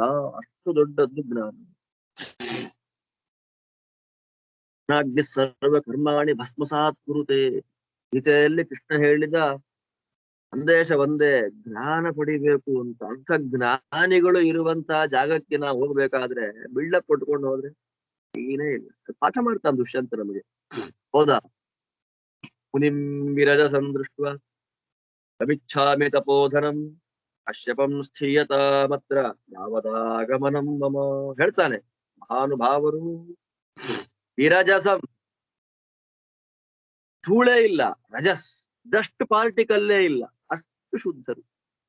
ತಪೋಧನಂ, ಮಹಾನುಭಾವರಾಗಿರುತ್ತೆ. ಕಶ್ಯಪ ವಂಶದಲ್ಲಿ ಬಂದ ಕಣ್ವರನ್ನು ನೋಡ್ಬೇಕು ಅಂತ ಹೋಗ್ತಾ ಇದ್ದೇನೆ. ಬರೋ ತನಕ ನೋಡಿ, ರಾಜನಿಗೆ ತನ್ನ ರಾಜ್ಯದಲ್ಲಿ ಯಾವ ಮೂಲೆಯಲ್ಲಿ ಯಾವ ಜ್ಞಾನಿಗಳ ಆಶ್ರಮ ಇದೆ ಅನ್ನೋದು ಗೊತ್ತಿರತ್ ನೋಡಿ. ಇವತ್ತು ಎಲ್ಲಿ ಕಣ್ಣು ಎದುರಿಗಿರುವಂತ ದೇವಸ್ಥಾನಗಳನ್ನೇ ಒಡೆದು ಚೂರು ಮಾಡತಕ್ಕಂತ ದುಷ್ಟರಾಜರಲ್ಲಿ ಮಹಾನುಭಾವರಾಗಿರ್ತಕ್ಕ ಈ ದುಷ್ಯಂತನೇ ಮೊದಲಾದ ಜ್ಞಾನಿ ವರೆಣ್ಯರಿಂದ ಕೇಳಿ ಸಂತೋಷ ಪಡ್ಬೇಕಿಂತ ಕಾಲವನ್ನಾಗುತ್ತೆ. ನಾನು ಬರೋ ತನಕ ನೀವ್ ಇಲ್ಲೇ ಇರ್ಬೇಕು, ಹೊರಗೆ ಬರ್ಕೊಡುದು, ಒಳಗೆ ಬರ್ಕೊಡುದು, ನಾನು ಬರೋ ತನಕ ವೆಯ್ಟ್ ಮಾಡ್ಕೊಂಡಿರಿ ಅಂತ ಹೇಳಿ ತದ್ವನಂ ನಂದನ ಪ್ರಖ್ಯಮಾಸಾದ್ಯ ಮನುಜೇಶ್ವರ ಕ್ಷುತ್ತಿ ಪಾಸೇ ಜಹೌ ರಾಜ ದಂಚಾವಾಪ ಪುಷ್ಕರಾಂ ಹೇಳಿ ನಂದನವನದಂತೆ ಇರತಕ್ಕ ಆಶ್ರಮಕ್ಕೆ ಪ್ರವೇಶ ಮಾಡ್ತಾ ಇದ್ದ ಹಾಗೆ ನೋಡಿ, ತಪಸ್ವಿಗಳ ಬಳಿ ತಪಸ್ವಿಗಳ ಶಕ್ತಿಯಿಂದ ಯುಕ್ತವಾದ ಜಾಗದ ಬಳಿ ಅದನ್ನೇ ನಾವು ಕಂಪನ ಅಂತ ಕರೀತೀವಿ. ಮೈ ಜುಮ್ಮಂತಿದ್ಯಪ್ಪ, ರೋಮಾಂಚನ ಆಗ್ತಾ ಇದೆ ಅಂತ ಹೇಳ್ತೀವಲ್ಲ ನಾವು. ನಿನಗೆ ಇಲ್ಲಿರತಕ್ಕ ಒಂದು ಮಹಿಮೆ ಫೀಲ್ ಆಗ್ತಿಲ್ವಾ ಅಂತ ನಮಗೆ ಅನ್ಸತ್ತಲ್ಲ. ಜಾಗ ವೈಬ್ರೇಷನ್ ಅಂತ ಕರಿತೇವೆ, ನಾವು ಅರ್ಥ ಮಾಡಬೇಕು. ಬಂದ, ಆಯಾಸ ಹೋಯ್ತು, ಹಸಿವು ಹೋಯ್ತು, ನೀರಡಿಕೆ ಬಾಯಾರಿಕೆ ಇತ್ತಲ್ಲ, ಹೊರಟೆ ಹೋಯ್ತು, ಮನಸ್ಸಿಗೆ ಸಂತೋಷ ಬಂತು. ಇದರಿಂದ ಜ್ಞಾನಿಗಳ ಸಂಪರ್ಕ ನಮ್ಮನ್ನು ಏನೆಲ್ಲ ಮಾಡತ್ತೆ. ಕಾಮಾತ್ಯೋರಾದ ಲಿಂಗಾನಿ ಗೋಪನೀಯ ನರಾಧಿಪಃ ಪುರೋಹಿತ ಸಪಾ ಸಹಾಯಶ್ಚ ಜಗಾಮಾಶ್ರಮಮುತ್ತಮಂ. ಅಮಾತ್ಯರನ್ನ ಬಿಟ್ಟ, ಕಿರೀಟ ನಾನು ರಾಜ ಅಂತನ್ನೋದನ್ನ ತೋರಿಸಿಕೊಡತಕ್ಕಂತಹ ಎಲ್ಲವನ್ನ ಬಿಚ್ಚಿಟ್ಬಿಟ್ಟು, ಯಾವನೋ ರಾಜ ಬರ್ತಾ, ಇವತ್ತು ದೇವಸ್ಥಾನಕ್ಕೆ ಬರ್ಬೇಕಾದ್ರೂ ಕೂಡ ಕಾರ್ ಮೇಲೆ ಟೀ ಅಂತ ಕೆಂಪು ಗೂಟದ ಗಾಡಿಗಳು ಬಂದು ದೇವ್ರ ಮುಂದೆನೆ ನಿಂತ್ಕೊಳ್ಳುತ್ತೆ. ಕೆಲವು ಕ್ಷೇತ್ರಗಳಲ್ಲಂತೂ ದೇವಾಲಯದ ಪ್ರಾಕಾರದ ಒಳಗೆ ಹೋಗಿಬಿಡುತ್ತೆ. ಇವರೆಲ್ಲಿ ಅವರೆಲ್ಲಿ ನಾನು ರಾಜ ಅನ್ನೋದನ್ ಗೊತ್ತಾಗಬಾರ್ದು, ಎಲ್ಲವನ್ನ ಬಿಟ್ಟು ಬಿಟ್ಟಂತೆ. ತಾನು ರಾಜ ಎನ್ನುವಂತಹ ಯಾವುದು, ತಾನು ರಾಜ ತನ್ನುವುದು ಗೊತ್ತಾಗಬಾರದು ಎನ್ನುವಂತಹ ದೃಷ್ಟಿಯಲ್ಲಿ ರಾಜ ಚಿಹ್ನೆಗಳನ್ನೆಲ್ಲವನ್ನ ಬಿಟ್ಟ. ಒಬ್ಬರೇ ಪುರೋಹಿತರನ್ನು ಕರ್ಕೊಂಡ ಆಶ್ರಮಕ್ಕೆ ಪ್ರವೇಶ ಮಾಡಿದ. ವಿದೃಕ್ಷುಸ್ತತ್ರ ತಮೃಷಿಂ ತಪೋರಾಶಿ ಮಥಾವ್ಯಯಂ ಬ್ರಹ್ಮಲೋಕ ಪ್ರತೀಕಾಶಮಾಶ್ರಮಂ ಸೋಭಿವೀಕ್ಷ್ಯ ಷಟ್ಪದೋದ್ಗೀತ ಸಂಘುಷ್ಟಂ ನಾನಾದ್ವಿಜಗಣಾಯುತಂ ವಿಸ್ಮಯೋತ್ಫುಲ್ಲನಯನೋ ರಾಜ ಪ್ರತೀತೋ ಬಭೂವಃ. ನೋಡಿದ ತಪೋರಾಶಿಗಳು, ಅನುಭಾವರು ಆಗಿರ್ತಕ್ಕಂತ ಕಣ್ವರನ್ನ, ಇಲ್ಲಿ ಕಶ್ಯಪರು ಅಂತ ಬಂದ್ರೆ ಕಣ್ವರು ಅಂತ ಅರ್ಥ ಮಾಡ್ಕೊಳ್ಬೇಕು ನಾವು. ಕಣ್ವರನ್ನ ನೋಡ್ಬೇಕು ಅಂತ ಬರ್ತಾನೆ ಆಗಿದೆ. ಅದು ಬ್ರಹ್ಮಲೋಕದಂತೆ ಇದೆ, ನೋಡ್ತಾನೆ. ಮುನಿಗಳು ಕಾಣ್ತಾರ ಅಂತ ಇಡೀ ಆಶ್ರಮ ನೋಡ್ತಾನೆ. ಸುಮ್ಮನೆ ನೋಡಿ ಆಶ್ರಮ ಹೇಗಿದೆ. ಶುಚೋ ಬಹೃಚ ಮುಖ್ಯೈಶ್ಚ ಪ್ರೇರ್ಯಮಾಣ ಪದಕ್ರಮೈಃ ಶುಶ್ರಾವ ಮನುಜವ್ಯಾಘ್ರ ವಿತತೇಶ್ವಿಹ ಕರ್ಮಸು. ನೋಡಿ ಹೇಗಿದೆ ಆಶ್ರಮ. ಅಧ್ಯಯನ ಮಾಡಬೇಕು ಅಂದ್ರೆ ಏನೆಲ್ಲ ಬಿಡಬೇಕು. ಬಹೃಚ ಮುಖ್ಯೈಶ್ಚ, ಬಹೃಚ ಅಂತ ಋಗ್ವೇದ, ಬಹೃಚ ಅಂದ್ರೆ ಋಗ್ವೇದ. ಋಗ್ವೇದವನ್ನ ಅಧ್ಯಯನ ಮಾಡಿದಂತ ವ್ಯಕ್ತಿಗಳು ಪದ, ಕ್ರಮ, ಜಟ, ಘನ, ಶಿಖಾ, ಮಾಲ, ಧ್ವಜ, ರೇಖಾ, ದಂಡ ಮೊದಲಾದ ಕ್ರಮಗಳಲ್ಲಿ ವೇದಗಳನ್ನ ಉಚ್ಚಾರ ಮಾಡ್ತಾ ಇದ್ದಾರೆ. ಪದಕ್ರಮೈ ಪ್ರೇರ್ಯಮಾಣ, ಅನೇಕ ವೇದೋಕ್ತವಾದ ಕರ್ಮಗಳಾಗ್ತಾ ಇದೆ. ಋಗ್ವೇದಾಧ್ಯಯನ ಮಾಡಿದಂತಹ ಋಗ್ವೇದಿಗಳು ಪದಕ್ರಮಗಳ ಮೂಲಕ ಕ್ರಮ ಪ್ರಕಾರವಾಗಿ ಕ್ರಮ ಪುರಸ್ಸರವಾಗಿ ಋಗ್ವೇದ ಮಂತ್ರಗಳನ್ನು ಹೇಳ್ತಾ ಇದ್ದಾರೆ. ಯಜ್ಞ ವಿದ್ಯಾಂಗ ವಿದ್ವಿಶ್ಚ ಯಜುರ್ವಿದ್ವಿಶ್ಚ ಶೋಭಿತಂ ಮಧುರೈ ಸಾಮಕೀತೈಶ್ಚ ತಚ್ಚಿರೋಭಿಶ್ಚ ಶೋಭಿತಂ. ಯಜ್ಞ ವಿದ್ಯೆಯನ್ನ ಚೆನ್ನಾಗಿ ತಿಳಿದ, ಯಜ್ಞ ವಿದ್ಯೆಗೆ ಬೇಕಾದ ಯಜುರ್ವೇದಗಳನ್ನು ಅಧ್ಯಯನ ಮಾಡಿದ ಯಜುರ್ವೇದಿಗಳಲ್ಲಿದ್ದರು. ಮಧುರವಾಗಿ ಸಾಮಗಾನವನ್ನು ಮಾಡತಕ್ಕಂತ ಸಾಮವೇದಿಗಳು ಆಶ್ರಮದಲ್ಲಿ ತುಂಬಿ ಹೋಗಿದ್ರು. ಹಾಗಿದೆ ಆರುಂಡ ಸಾಮ ಗೀತಾಭಿಹಿ ಅಚ್ಚಿರೋಭಿರಥೋದ್ಗತೈಃ ಯಥಾತ್ಮಭಿಸ್ಸುನಿಯತೈಃ ಶುಶುಭೇ ಸ ತದಾ. ಆಶ್ರಮ ಮಠ ಹೇಗಿರ್ಬೇಕು ಅನ್ನೋದು ಪಾಠ ನಮ್ಗೆ. ಆರುಂಡ ಅಂತ ಒಂದು ಸಾಮ, ಚೌವ ಸಾಮ, ಉದ್ಗೀತ ಸಾಮ, ಗಾಯತ್ರ ಸಾಮ, ರಾಜನ ಸಾಮ ಅಂತ ಬೇಕಾದಷ್ಟು ಸಾಮಗಳಿವೆ. ಅದರಲ್ಲಿ ಒಂದು ಭಾರುಂಡ ಸಾಮ ಅಂತ. ಭಾರುಂಡ ಮಿತಿ ಕಸ್ಯಚಿತ್ ಸಾಮ್ನೋ ನಾಮ ಅಂತ ವಾದಿರಾದ್ರೆ ಹೇಳ್ತಾರೆ. ಭಾರುಂಡ ಎಂಬತಕ್ಕಂತ ಸಾಮಗಾನವನ್ನ ಮಾಡ್ತಾ ಇದ್ದಾರೆ. ಸಾಮವೇದಕ್ಕೆ ಸಂಬಂಧಪಟ್ಟ ಉಪನಿಷತ್ತುಗಳ ಅನುವಾದ ಆಗ್ತಾ ಇದೆ. ಹಾಗೆ ಛಂದೋಗ್ಯ ಉಪನಿಷತ್ತು, ತಲವಕಾರೋಪನಿಷತ್ತು ಮೊದಲಾದವುಗಳೆಲ್ಲ ಅನುವಾದಗಳಾಗ್ತಾ ಇದೆ. ಅದಕ್ಕೆ ಸಂಬಂಧಪಟ್ಟ ಭಾರುಂಡ ಸಾಮವನ್ನ ಹೇಳ್ತಾ ಇದ್ದಾರೆ. ಇಂದ್ರಿಯಗಳನ್ನ ಕಂಟ್ರೋಲ್ ಮಾಡಿಕೊಂಡಂತಹ ಮಹಾನುಭಾವರಾದ ವ್ಯಕ್ತಿಗಳಿಂದ ಆಶ್ರಮ ತುಂಬಿ ಹೋಗಿದೆ. ಅದನ್ನು ನೋಡಿದ ಸರ್ವವೇದ ಪ್ರವರಾಹ ಭೂಗಯಜ್ಞೀಯ ಸಾಮಗಾಹ ಮಿತಾ ಮೀರಯಂತಿ ಸ್ಮ ಪದಕ್ರಮಯುತಾಂತುತೆ. ಋಗ್ಯಜುಸ್ಸಾಮ 3 ಆಯ್ತಲ್ಲ. ಅಥರ್ವ ವೇದವನ್ನ ತಿಳಿದವರು ಇದ್ರಲ್ಲಿ. ಭೂಗಯಜ್ಞೀಯ ಸಾಮಗ. ಭೂಗ ಅಂದ್ರೆ ಸಮೂಹ ಅಂತ ಅರ್ಥ. 100 ಜನ ಒಟ್ಟಿಗೆ ಸಾಮೂಹಿಕ ಅಂತ ಕರಿತೇವೆ. ಎಲ್ಲ ಒಟ್ಟಿಗೆ ಸೇರಿಕೊಂಡು ಯಾಗವನ್ನು ಮಾಡೋರು. ಅಲ್ಲಿ ಸಾಮೂಹಿಕವಾಗಿ ಸಾಮಗಾನವನ್ನು ಮಾಡುವಂತ ಆ ಜನಗಳಿದ್ದಾರೆ. ಅವತ್ತಿನ ಕಾಲ, ಅವತ್ತಿನ ಭರತ ದೇಶ ಹೇಗಿತ್ತು ನೋಡ್ರಿ. ಅವತ್ತಿನ ಭಾರತ ಭೂಮಿಯ ವೈಭವ ಇದು, ಜ್ಞಾನದ ವೈಭವ. ಆ ಜ್ಞಾನ ವೈಭವಕ್ಕೆ ಕಾರಣನಾಗಿರ್ತಕ್ಕ ಕ್ಷತ್ರಿಯ ರಾಜರ ಮೇಲ್ಮೆ. ಅದಕ್ಕೆ ಭಾರತವನ್ನ ಕೇಳಬೇಕು. ಅವರವರವರ ಸಂಹಿತೆಗಳನ್ನ ಚೆನ್ನಾಗಿ ಅಧ್ಯಯನ ಮಾಡ್ತಾ ಪದಕ್ರಮಯುತ, ಪದ ಕ್ರಮ ಜಟ ಘನ ಮೊದಲಾದಂತಹ ವಿಭಾಗಗಳಲ್ಲಿ ಪಾರಾಯಣ ಮಾಡ್ತಾ ಅಲ್ಲಿದ್ರಂತ. ಶಬ್ದ ಸಂಸ್ಕಾರ ಸಂಯುಕ್ತೈ ಪೃಗದ್ಭಿಶ್ಚಾಪರೈರ್ದ್ವಿಜೈ ಯಜ್ಞ ಸಂಸ್ಕಾರ ವಿದ್ಧಿಶ್ಚ ಕ್ರಮ ಶಿಕ್ಷಾ ವಿಶಾರದೈ. ಇದೆಲ್ಲ ನೋಡಿದ ಅಂತ ಅಂದ ಮೇಲೆ ಅವನಿಗೆ ಇದೆಲ್ಲ ಗೊತ್ತಿರ್ಬೇಕಲ್ಲ ನಿಶ್ಚಂತನಿಗೆ. ಇಂತಹ ಶ್ರಮ ನೋಡಿದ ಅಂತಂದ್ರೆ ಹೀಗೆ ಪದ ಕ್ರಮಗಳನ್ನ ಹೇಳ್ತಾ ಇದ್ರು ಅಂತಂದ್ರೆ ನಮಗೇನು ಪದ ಯಾವುದು, ಕ್ರಮ ಯಾವುದು, ಜಟ ಯಾವುದು, ಮಂತ್ರ ಯಾವುದು ನೋಡಿ ಸ್ಪೆಸಿಫಿಕೇಶನ್ ಮಾಡ್ತಾ ಇದ್ದಾನೆ ದುಷ್ಯಂತ. ಎಲ್ಲ ಓದಿದ್ದಾನವನು, ಎಲ್ಲ ಶಾಸ್ತ್ರಗಳ ಅಧ್ಯಯನ ಮಾಡಿದ್ದಾನೆ, ವೇದ ಓದಿದ್ದಾನೆ ಅಂತ ಗೊತ್ತಾಯ್ತು, ಯಜ್ಞಗಳ ಬಗ್ಗೆ ತಿಳಿದಿದೆ ಅಂತ ಗೊತ್ತಾಯ್ತು, ಸಾಮಗಾನದ ಬಗ್ಗೆ ಗೊತ್ತಿದೆ ಅಂತ ಗೊತ್ತಾಯ್ತು, ಇದು ಅಥರ್ವ ವೇದ ಅಂತ ಗೊತ್ತಾಯ್ತು. ಈಗ ನೋಡಿ ಶಬ್ದ ಸಂಸ್ಕಾರ ಯುಕ್ತ. ಶಬ್ದ ಸಂಸ್ಕಾರ, ಶಬ್ದಕ್ಕೆ ಸಂಸ್ಕಾರವನ್ನ ಕೊಡುವಂಥದ್ದು ವ್ಯಾಕರಣ. ವ್ಯಾಕರಣ ಶಾಸ್ತ್ರದ ಚಿಂತನೆ ಆಗ್ತಾ ಇದೆ ಅಲ್ಲಿ. ಅದು ನೋಡಿದ, ಅದು ಇವನು ವ್ಯಾಕರಣ ಓದಿದ್ದಾನೆ ಅಂತ ಗೊತ್ತಾಯ್ತು. ಯಜ್ಞ ಸಂಸ್ಕಾರ ವಿದ್ಧಿಶ್ಚ, ಯಜ್ಞಗಳಿಗೆ ಬೇಕಾಗಿರತಕ್ಕ ಸಂಸ್ಕಾರಗಳನ್ನ ಪ್ರಾಕ್ಟಿಕಲ್ಸ್ ಮಾಡಿಸ್ತಾ ಇದ್ದಾರೆ, ಥಿಯರಿಗಳೆಲ್ಲ. ಅದನ್ನ ನೋಡಿದ, ಅದು ಗೊತ್ತಿದೆ ಇವನಿಗೆ. ಶಿಕ್ಷಾ ವಿಚಾರ, ಶಿಕ್ಷಾ ವ್ಯಾಕರಣ ಛಂದಸ್ಸು ನಿರುಕ್ತ ಜ್ಯೋತಿಷ ಕಲ್ಪ ಅದೆಲ್ಲದರ ಪಾಠ ಆಗ್ತಾ ಇದೆ. ಅದು ನೋಡಿದ, ನೋಡಿ ಸ್ಪೆಸಿಫಿಕ್ ಆಗಿ ಇದು ಇದು ಇದು ಅಂತ ಗೊತ್ತಾಗ್ತಾ ಇದೆ ಅವನಿಗೆ. ದ್ರವ್ಯ ಕರ್ಮ ಗುಣಜ್ಞೈಶ್ಚ ಕಾರ್ಯಕಾರಣ ವೇದಿಭಿಃ ನ್ಯಾಯ ತತ್ವಾರ್ಥ ವಿಜ್ಞಾನ ಸಂಪನ್ನೈರ್ ವೇದಪಾರಕೈಃ.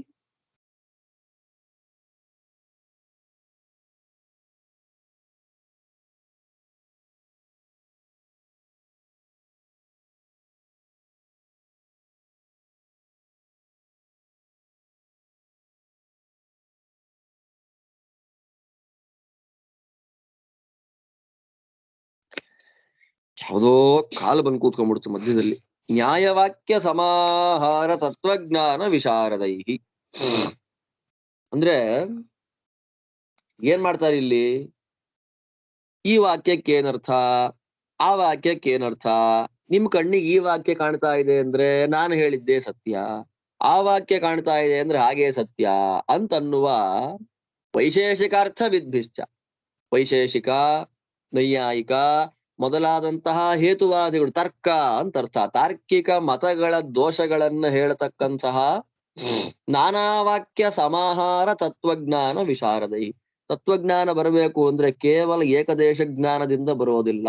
ಅಂದ್ರೆ ಸಮ್ ಪಾರ್ಟ್ ಆಫ್ ಶಾಸ್ತ್ರಜ್ಞಾನವನ್ನ ಪಡೆದು ಬಿಟ್ರೆ ಬರೋದಿಲ್ಲ. ಎಲ್ಲ ವಾಕ್ಯಗಳನ್ನ ಅನ್ವಯ ಮಾಡಿ ವೇದೇ ರಾಮಾಯಣೇ ಚೈವ ಪುರಾಣೇ ಭಾರತೇ ತಥಾ ಅದಾವಂತೆ ಮಧ್ಯೆ ಚ ವಿಷ್ಣು ಸರ್ವತ್ರ ಗೀತೆ ಎಲ್ಲ ಓದ್ಬೇಕಲ್ಲ. ಎಲ್ಲವುಗಳನ್ನ ಎಳ್ಕೊಂಡು ಬಂದು ಎಲ್ಲವುಗಳನ್ನ ತಂದು ಚಿಂತನೆ ಮಾಡ್ತಾ ಇರತಕ್ಕ ಏಕಾರ್ಥ ಪ್ರತಿಪಾದಕರಾಗಿರತಕ್ಕ ಮಹಾನುಭಾವರಿದ್ರು, ಮೋಕ್ಷ ಧರ್ಮಗಳನ್ನ ತಿಳಿದವರಿದ್ರು. ಅಲ್ಲಿ ದ್ರವ್ಯಗಳು ಅಂದ್ರೆ ಏನು, ಕರ್ಮ ಅಂದ್ರೆ ಏನು, ಗುಣ ಅಂದ್ರೆ ಏನು ಅದನ್ನ ಚಿಂತನೆ ಮಾಡತಕ್ಕಂತಹ ವ್ಯಕ್ತಿಗಳು, ಕಾರ್ಯಕಾರಣಗಳ ಸಂಬಂಧವನ್ನ ಚಿಂತನೆ ಮಾಡತಕ್ಕಂಥವ್ರು, ನ್ಯಾಯಗಳ ತತ್ವಾರ್ಥಗಳನ್ನ ಚಿಂತನೆ ಮಾಡತಕ್ಕಂಥವ್ರು, ವೇದಗಳನ್ನ ಚೆನ್ನಾಗಿ ತಿಳಿದಂತಹ ವ್ಯಕ್ತಿಗಳು, ಸ್ಥಾಪನಾಕ್ಷೇಪ ಸಿದ್ಧಾಂತ ಪರಮಾರ್ಥಜ್ಞತಾಂಗತೈ ಶಬ್ದಚ್ಛಂದೋ ನಿರುಕ್ತಜ್ಞೈ ಕಾಲಜ್ಞಾನ ವಿಶಾರದೈ.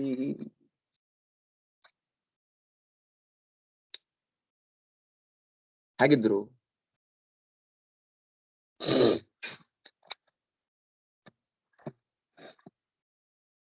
ಸಿದ್ಧಾಂತ ಪೂರ್ವ ಪಕ್ಷ, ಪೂರ್ವ ಪಕ್ಷಗಳನ್ನ ಮಾಡಿಕೊಂಡು ಸಿದ್ಧಾಂತವನ್ನ ಸ್ಥಾಪನೆ ಮಾಡುವಲ್ಲಿ ಅಥವಾ ಪೂರ್ವ ಪಕ್ಷವನ್ನ ನಿರಾಕರಣೆ ಮಾಡಿ ಸತ್ಸಿದ್ಧಾಂತವನ್ನ ಸ್ಥಾಪನೆ ಮಾಡುವಲ್ಲಿ ಮಹಾಸಮರ್ಥರಾಗಿರ್ತಕ್ಕಂತಹ ವ್ಯಕ್ತಿಗಳಿದ್ರು.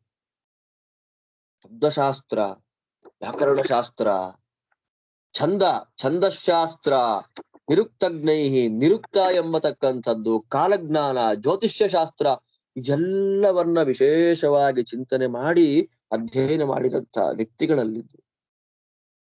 ಜಲ್ಪವಾದ ವಿತಂಡಜ್ಞೈಹಿ ವ್ಯಾಸಗ್ರಂಥ ಸಮಾಶ್ರಿತೈಃ ನಾನಾಶಾಸ್ತ್ರೇಷು ಮುಖ್ಯೈಶ್ಚ ಶುಶ್ರಾವ ಸ್ವನಮೀರಿತಂ. ಅಲ್ಲಿ ಜಲ್ಪವಾದ ವಿತಂಡಜ್ಞೈಹಿ, ವಾದ ಅಥವಾ ಕಥಾ ಅಂತ ಅನ್ನೋದು ಮೂರಿದೆ. ವಾದ, ಜಲ್ಪ, ವಿತಂಡ ಅಂತ ಮೂರು ಕಥೆಗಳು. ಅದೆಲ್ಲವನ್ನ ಮಾಡ್ತಾ ಇದ್ರು. ಇವ್ರಿಗೆಲ್ಲದಕ್ಕೂ ಮೂಲ ಯಾರು ಅಂದ್ರೆ ವ್ಯಾಸಗ್ರಂಥ ಸಮಾಸ. ನೋಡಿ, ವೇದವ್ಯಾಸ ದೇವರ ಜ್ಞಾನ ಯಜ್ಞ ದುಷ್ಯಂತನ ಸಾಮ್ರಾಜ್ಯದ ತುದಿಯ ಕಾಡಿನ ಮೂಲೆಯಲ್ಲಿ ಅರಳುತ್ತಾ ಇದೆ. ಯೋಗ್ಯರಿಯಲ್ಲೇ ಇರ್ಲಿ, ಅಲ್ಲೆಲ್ಲೋ ಮೂಲೆಯಲ್ಲಿ ಕೂತಿರ್ಲಿ, ಅವನು ಒಬ್ಬನೇ ಇರ್ಲಿ, ಕಾಲ ಬಂದಾಗ ಭಗವಂತ ಗುರುಗಳ ಮೂಲಕ ತನ್ನ ಜ್ಞಾನವನ್ನ ಕೊಡ್ತಾನೆ. ಅವನು ಕಾಡಲ್ಲಿದ್ರು ಯೋಗ್ಯತೆ ಇದ್ರೆ ಸಿಗತ್ತೆ. ನಾಡಲ್ಲಿ ಸುತ್ತಮುತ್ತಲೂ ಎಲ್ಲ ವೈದಿಕರು, ಅನುಷ್ಠಾನವಂತರು, ವಿದ್ವಾಂಸರು, ಪಂಡಿತರು ಅಂತಿದ್ರು, ಯೋಗ್ಯತೆ ಇಲ್ಲ ಅಂತಂದ್ರೆ ಪಕ್ಕದಲ್ಲಿದ್ದು ಪುಸ್ತಕ ತೆಗೆದು ನೋಡುವ ಮನಸ್ಥಿತಿ ಭಗವಂತ ಕೊಡೋದಿಲ್ಲ. ವ್ಯಾಸಗ್ರಂಥ ಸಮಾಶ್ರಿತೈಹಿ, ಎಂಥ ದೊಡ್ಡ ಮಾತು ನೋಡಿ. ವೇದವ್ಯಾಸ ದೇವರ ಸಕಲ ಗ್ರಂಥಗಳನ್ನ ಆಶ್ರಯ ಮಾಡಿಕೊಂಡು ಎಲ್ಲ ಶಾಸ್ತ್ರಗಳ ಅಧ್ಯಯನ ಆಗ್ತಾ ಇತ್ತಲ್ಲಿ. ನಾನಾ ಶಾಸ್ತ್ರಗಳಲ್ಲಿ ಮಹಾ ವೈದಗ್ಧ್ಯವನ್ನ ಪಡೆದ ವಿದ್ವಾಂಸರಲ್ಲಿ ಅನೇಕ ಶಾಸ್ತ್ರಗಳನ್ನ ಅಧ್ಯಯನ ಮಾಡಿದ ವಿದ್ವಾಂಸರು ಮಾತಾಡ್ತಾ ಇರ್ತಕ್ಕಂತ ಶಬ್ದಗಳನ್ನ ಕೇಳಿದ. ಅಂದ್ರೆ ಇಷ್ಟೆಲ್ಲಾ ಶಾಸ್ತ್ರಗಳಿದೆ ಅಂತ ರಾಜನಿಗೆ ಗೊತ್ತಿರ್ಬೇಕಲ್ಲ.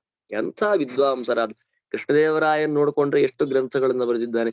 ಮೊನ್ನೆ ನಮ್ಮ ಮೈಸೂರಿನ ಮಹಾರಾಜರಿರಬಹುದು, ತಿರುವಾಂಕೂರಿನ ರಾಜರಿರಬಹುದು, ತಂಜಾವೂರಿನ ರಾಜರಿರಬಹುದು, ಎಲ್ಲ ಮಹಾನುಭಾವರುಗಳು, ಗ್ರಂಥ ರಚನೆಯನ್ನ ಮಾಡುವ ಸಾಮರ್ಥ್ಯ ಇದ್ದ ವ್ಯಕ್ತಿಗಳು, ಎಲ್ಲ ವಿದ್ವಾಂಸರುಗಳು. ಎಲ್ಲ ಶಬ್ದಗಳನ್ನ ಕೇಳಿದ. ಲೋಕಾಯತಿಕ ಮುಖ್ಯೈಶ್ಚ ಸಮಂತಾದಭಿನಾದಿತಂ ತತ್ರ ತತ್ರ ಚ ವಿಪ್ರೇಂದ್ರಾನ್ ನಿಯತಾನ್ ಸಂಶಿತೌ ವ್ರತಾನ್ ಜಪಹೋಮರತಾನ್ ಸಿದ್ಧಾನ್ ದದರ್ಶ ಪರವೀರಃ ಆಸನಾನಿ ಪವಿತ್ರಾಣಿ ಪುಷ್ಪವಂತಿ ಮಹೀಪತಿ ಪ್ರಯತ್ನೋಪಹಿತಾನಿ ಸ್ಮ ದೃಷ್ಟ್ವಾ ವಿಸ್ಮಯಮಾಗಮತ್ ದೇವತಾಯತನಾನಾಂಚ ಪ್ರೇಕ್ಷ್ಯ ಪೂಜಾನ್ ಕೃತಾನ್ ದ್ವಿಜೈಃ ಬ್ರಹ್ಮಲೋಕಸ್ಥಮಾತ್ಮಾನಂ ಮೇನೆ ಸ ನೃಪಸತ್ತಮಹಾತಂಕಾಶ್ಯಪ ತಪೋಗುಪ್ತಂ ಆಶ್ರಮ ಪ್ರವರಂ ಶುಭಂ ನಾತೃಪ್ಯತ್ ಪ್ರೇಕ್ಷಮಾಣೋ ವೈ ತಪೋವನಗುಣೈರ್ವೃತಂ ಸ ಕಾಶ್ಯಪಸ್ಯಾಯತನಂ ಮಹಾವ್ರತೈಃ ವೃತಂ ಸಮಂತಾ ಋಷಿಭಿಸ್ತಪೋಧನೈಃ ವಿವೇಶ ಸಾಮಾತ್ಯ ಪುರೋಹಿತೋರಿಹ ವಿವಿಕ್ತಮತ್ಯರ್ಥ ಮನೋಹರಂ ಶಿವಂ. ಲೋಕಾಯತಿಕ ಮುಖ್ಯೈಶ್ಚ. ನೋಡಿ, ಲೋಕಾಯತಿಕ ಅಂತಂದ್ರೆ ಲೋಕಾಯತ ಮತ ಅಂದ್ರೆ ಚಾರ್ವಾಕ, ನಾಸ್ತಿಕರಿದ್ರು ಅಲ್ಲಿ. ಏನ್ರಿ ಇಷ್ಟೆಲ್ಲಾ ಹೇಳಿ ನಾಸ್ತಿಕರಿದ್ರು ಅಂದ್ರೆ ಇಲ್ಲ. ಲೋಕಾಯತ ಅಂತಂದ್ರೆ ಬೇರೆ ಅರ್ಥ. ಅದ್ರೆ ಸ್ವಾಮಿಗಳು ವ್ಯಾಖ್ಯಾನ ಮಾಡ್ತಾರೆ. ಲೋಕಾಯತಿಕ ಅಂತಂದ್ರೆ ಲೋಕಾನ್ ಆಸಮಂತಾತ್ ಸಂಚರಂತಿ ಯೇ ಯತಯಃ ತೇ ಲೋಕಾಯತಿಕಾಃ. ಎಲ್ಲ ಲೋಕಗಳನ್ನ ಚೆನ್ನಾಗಿ ಯಾರು ಸಂಚಾರ ಮಾಡ್ತಾರೋ ಯತಿಗಳು, ಆ ಯತಿಗಳನ್ನ ಲೋಕಾಯತರು ಅಥವಾ ಲೋಕಾಯತಿಕ ಅಂತ ಕರೆಯುವರು. ಯಾಕೆ ಅಂದ್ರೆ ವೈದಿಕ ಶಿರೋಮಣೀನಾಂ ಋಷೀನಾಂ ಸಂಸದಿ ಚಾರ್ವಾಕಾದೀನಾಂ ಅಸಂಭವಾತ್ ಉಕ್ತ ಏವಾರ್ಥ. ಲೋಕಾಯತಿಕ ಅನ್ನೋದಕ್ಕೆ ಯತಿಗಳು ಅಂತ ಯಾಕೆ ಅರ್ಥ ಮಾಡ್ಬೇಕು ಅಂದ್ರೆ, ವೈದಿಕ ಶಿರೋಮಣಿಗಳಾಗಿರ್ತಕ್ಕ ವೇದವ್ಯಾಸ ದೇವರ ಗ್ರಂಥಗಳನ್ನ ಹಿಡಿದು ಪಾಠ ಪ್ರವಚನವನ್ನ ಮಾಡ್ತಾ ಇರ್ತಕ್ಕಂತ ಋಷಿಗಳ ಸಂಸತ್ತಿನಲ್ಲಿ ಚಾರ್ವಾಕಾದಿಗಳು ಬರ್ತಾರೆ ಅನ್ನೋದು ಅಸಂಭವ ಅಲ್ವಾ, ಕೂಡತ್ತ.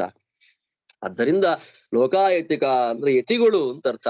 ಆ ಎಲ್ಲ ಯತಿಗಳು ಕೂಡ ಅಲ್ಲಿ ಸಭಾ ವಿಚಾರ ವಿನಿಮಯವಾಗ್ತಾ ಇತ್ತು. ಆ ವಿಚಾರ ವಿನಿಮಯದಲ್ಲಿ, ವಿಮರ್ಶೆಯಲ್ಲಿ, ತತ್ವ ಜಿಜ್ಞಾಸೆಯಲ್ಲಿ, ವಾದದಲ್ಲಿ ಭಾಗವಹಿಸ್ತಾ ಇದ್ರು.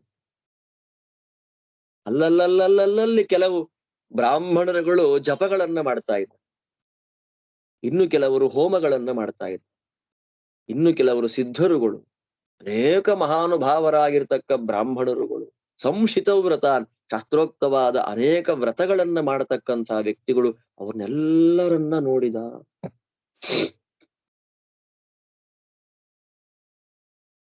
ಕೆಲವರು ಏನ್ ಮಾಡಿದ್ದಾರೆ, ಆಸನಗಳನ್ನ ಮಾಡಿದ್ದಾರೆ. ನೋಡಿ ಅವರಿಗೆಲ್ಲ ಹೇಗಿದೆ ಅಂತಂದ್ರೆ, ಪ್ರಕೃತಿಯ ಮಧ್ಯದಲ್ಲಿ ಜೀವನ ಮಾಡತಕ್ಕಂತಹ ವ್ಯಕ್ತಿಗಳಿಗೆ ಪ್ರಕೃತಿಯೇ ಪಾಠ ಕಲಿಸ್ಕೊಟ್ಬಿಡತ್ತೆ.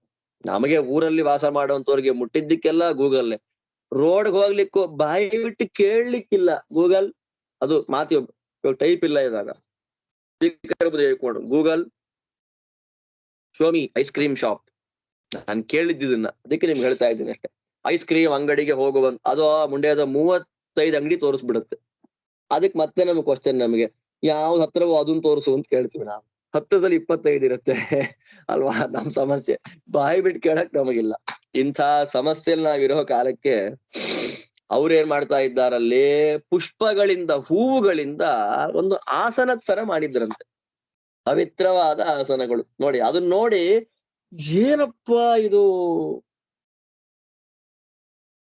ಮತ್ತೆ ಕಣ್ಬಿಟ್ಟು ನೋಡ್ತಾನೆ, ಗಂಟೆ ಶಬ್ದ ಕೇಳಿಸ್ತು, ದೇವಸ್ಥಾನಗಳಿವೆ. ಏನು ಒಂದು ಆಶ್ರಮವೋ ಏನಿದು, ಎಲ್ಲ ಬ್ರಾಹ್ಮಣರು ಆಗತಾನೆ ಪೂಜೆ ಮುಗಿಸಿ ಬಂದಿದ್ದಾರೆ. ಆಗತಾನೆ ಪೂಜೆಗೊಂಡ ದೇವಸ್ಥಾನವನ್ನು ನೋಡಿದ. ಅವನ್ ಮನ್ಸಲ್ಲಿ ಅನ್ಕೊಂಡ, ಇದು ಬ್ರಹ್ಮಲೋಕ. ಬ್ರಹ್ಮ ಅಂದ್ರೆ ಬ್ರಾಹ್ಮಣರಲ್ವಾ, ಬ್ರಾಹ್ಮಣರು ತುಂಬಿದ. ಬ್ರಹ್ಮ ಅಂದ್ರೆ ವೇದಗಳಲ್ವಾ, ವೇದಗಳ ನಿನಾದಯುಕ್ತವಾದ. ಬ್ರಹ್ಮ ಅಂದ್ರೆ ಶಾಸ್ತ್ರ ಅಲ್ವಾ, ಶಾಸ್ತ್ರಗಳ ನಿರಂತರವಾದ ಚರ್ಚೆ ನಡೆಯುವ. ಬ್ರಹ್ಮ ಅಂದ್ರೆ ಭಗವಂತ, ಭಗವಂತನನ್ನ ಕಾಣಿಸುವಂತ ದೊಡ್ಡ ಆಶ್ರಮ. ಅಂತ ಬ್ರಹ್ಮಲೋಕದಲ್ಲಿ ನಾನಿದ್ದೇನೆ ಎನ್ನುವಂತ ಭಾವ ಮಹಾನುಭಾವರಾಗಿರತಕ್ಕ ದುಷ್ಯಂತ ಮಹಾರಾಜರಿಗೆ ಬಂದಿದೆ. ಅಲ್ಲಿ ಎಂಥ ಆಶ್ರಮ ಅದು, ಕಾಶ್ಯಪ ತಪೋಗುಪ್ತಂ, ಮಹಾನುಭಾವರಾದ ಕಣ್ವರ ತಪಸ್ಸಿನಿಂದ ರಕ್ಷಿಸಲ್ಪಟ್ಟ ಆಶ್ರಮ. ಅದನ್ನ ನೋಡಿ ಮತ್ತೆ ಮತ್ತೆ ಮತ್ತೆ ಮತ್ತೆ ನೋಡ್ಬೇಕು ಅದನ್ನ, ಇನ್ನೂ ಅದರ ಗುಣಚಿಂತನೆ ಮಾಡಬೇಕು ಅಂತ ಅವನಿಗೆ ತೃಪ್ತಿನೇ ಆಗ್ಲಿವಂತ. ತೃಪ್ತಿಯತು ಅಷ್ಟು ಶಾಸ್ತ್ರೋಕ್ತವಾದ ಆಶ್ರಮ. ಶಕುಂತಲ ಎಂತ ಹುಡುಗಿ ಅಲ್ಲಿ ಬೆಳೆದಳು ಅಂತಂದ್ರೆ ಅವಳ ಬಗ್ಗೆ ನಾವು ಕೆಟ್ಟದಾಗ ಮಾತಾಡಕ ಆತ.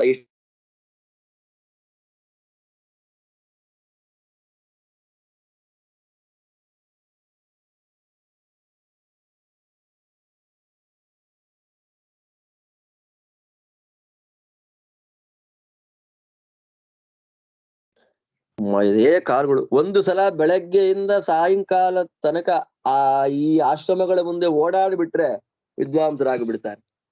ಅಂತಹ ಕಾಲಕ್ಕೆ ಅಲ್ಲೇ ಬೆಳೆದ ಹುಡುಗಿ ಅಂತಂದ್ರೆ ಅವಳ ವಿದ್ಯೆ ಮುಂದೆ ನೋಡ್ತೀವಿ ನಾವು. ಅಂತಹ ಮಹಾನುಭಾವರಾಗಿರ್ತಕ್ಕಂಥ ಕಣ್ವರ ತಪಸ್ಸಿನಿಂದ ರಕ್ಷಿತವಾಗಿದ್ದಂಥ ಆಶ್ರಮ. ಅದನ್ನ ನೋಡಿ ತೃಪ್ತಿ ಬರ್ಲಿಲ್ಲ ಅವನಿಗೆ. ಅವನು ನೋಡಿದ, ಏನದು, ಎಲ್ಲ ಮನೆಗಳಿಗಿಂತ ಎಲ್ಲಕ್ಕಿಂತ ದೂರದಲ್ಲಿ ಪ್ರತ್ಯೇಕವಾಗಿದ್ದಂತಹ ಮಹಾನುಭಾವರಾದ ಕಣ್ವರ ವಾಸಸ್ಥಾನ, ಕಣ್ವರ ಆಶ್ರಮ. ಏನ್ ಬಂಗಾರ ಬೆಳ್ಳಿದಲ್ಲ, ಕಣ್ವರ ಮನೆ. ಪರ್ಣಾಶ್ರಮಂ ಅಂತ ಬರೀತಾರೆ. ಪರ್ಣಾಶ್ರಮ, ಪರ್ಣಶಾಲೆ, ಎಲೆಗಳಿಂದ ಮಾಡಿದ ಶಾಲೆ. ಅದನ್ನ ನೋಡಿದ. ಓ, ಗೊತ್ತಾಯ್ತು, ಇದೇ ಮಹಾನುಭಾವರ ಕಣ್ವ ಮುನಿಗಳ ಆಶ್ರಮ ಅಂತ ಗೊತ್ತಾಯ್ತು. ಅಮಾತ್ಯರನ್ನ, ಪುರೋಹಿತರನ್ನ ಕರಕೊಂಡು ಒಳಗೆ ಪ್ರವೇಶ ಮಾಡಿದ. ಇನ್ನು ಅಲ್ಲಿಗೆ ಮಹಾಭಾರತದ ಆದಿಪರ್ವದಲ್ಲಿ ಸಂಭವ ಪರ್ವ, ಆ ಸಂಭವ ಪರ್ವದಲ್ಲಿ 86ನೇ ಅಧ್ಯಾಯ ಸಮಾಪ್ತಿ. ಆದಿಪರ್ವದ 86ನೇ ಅಧ್ಯಾಯ, ಸಂಭವದಲ್ಲಿ 34ನೇ ಅಧ್ಯಾಯ ಸಮಾಪ್ತಿ ಆಗ್ತಾ ಇದೆ. ಮುಂದೆ ದುಷ್ಯಂತ ಶಕುಂತಲೆಯರ ಭೇಟಿ, ಅವರ ಸಂವಾದ, ಅವರ ಮದುವೆ, ಅದ್ಭುತವಾದ ವಿಷಯಗಳು ಅದೆಲ್ಲವೂ ಬರ್ತಾ ಇದೆ. ಅದೆಲ್ಲ ಭಾಗವನ್ನ ಮತ್ತೆ ನಾಳೆ ಚಿಂತನೆ ಮಾಡೋಣ ಅಂತ ಹೇಳ್ತಾ, ಶ್ರೀಕೃಷ್ಣಾರ್ಪಣಮಸ್ತು.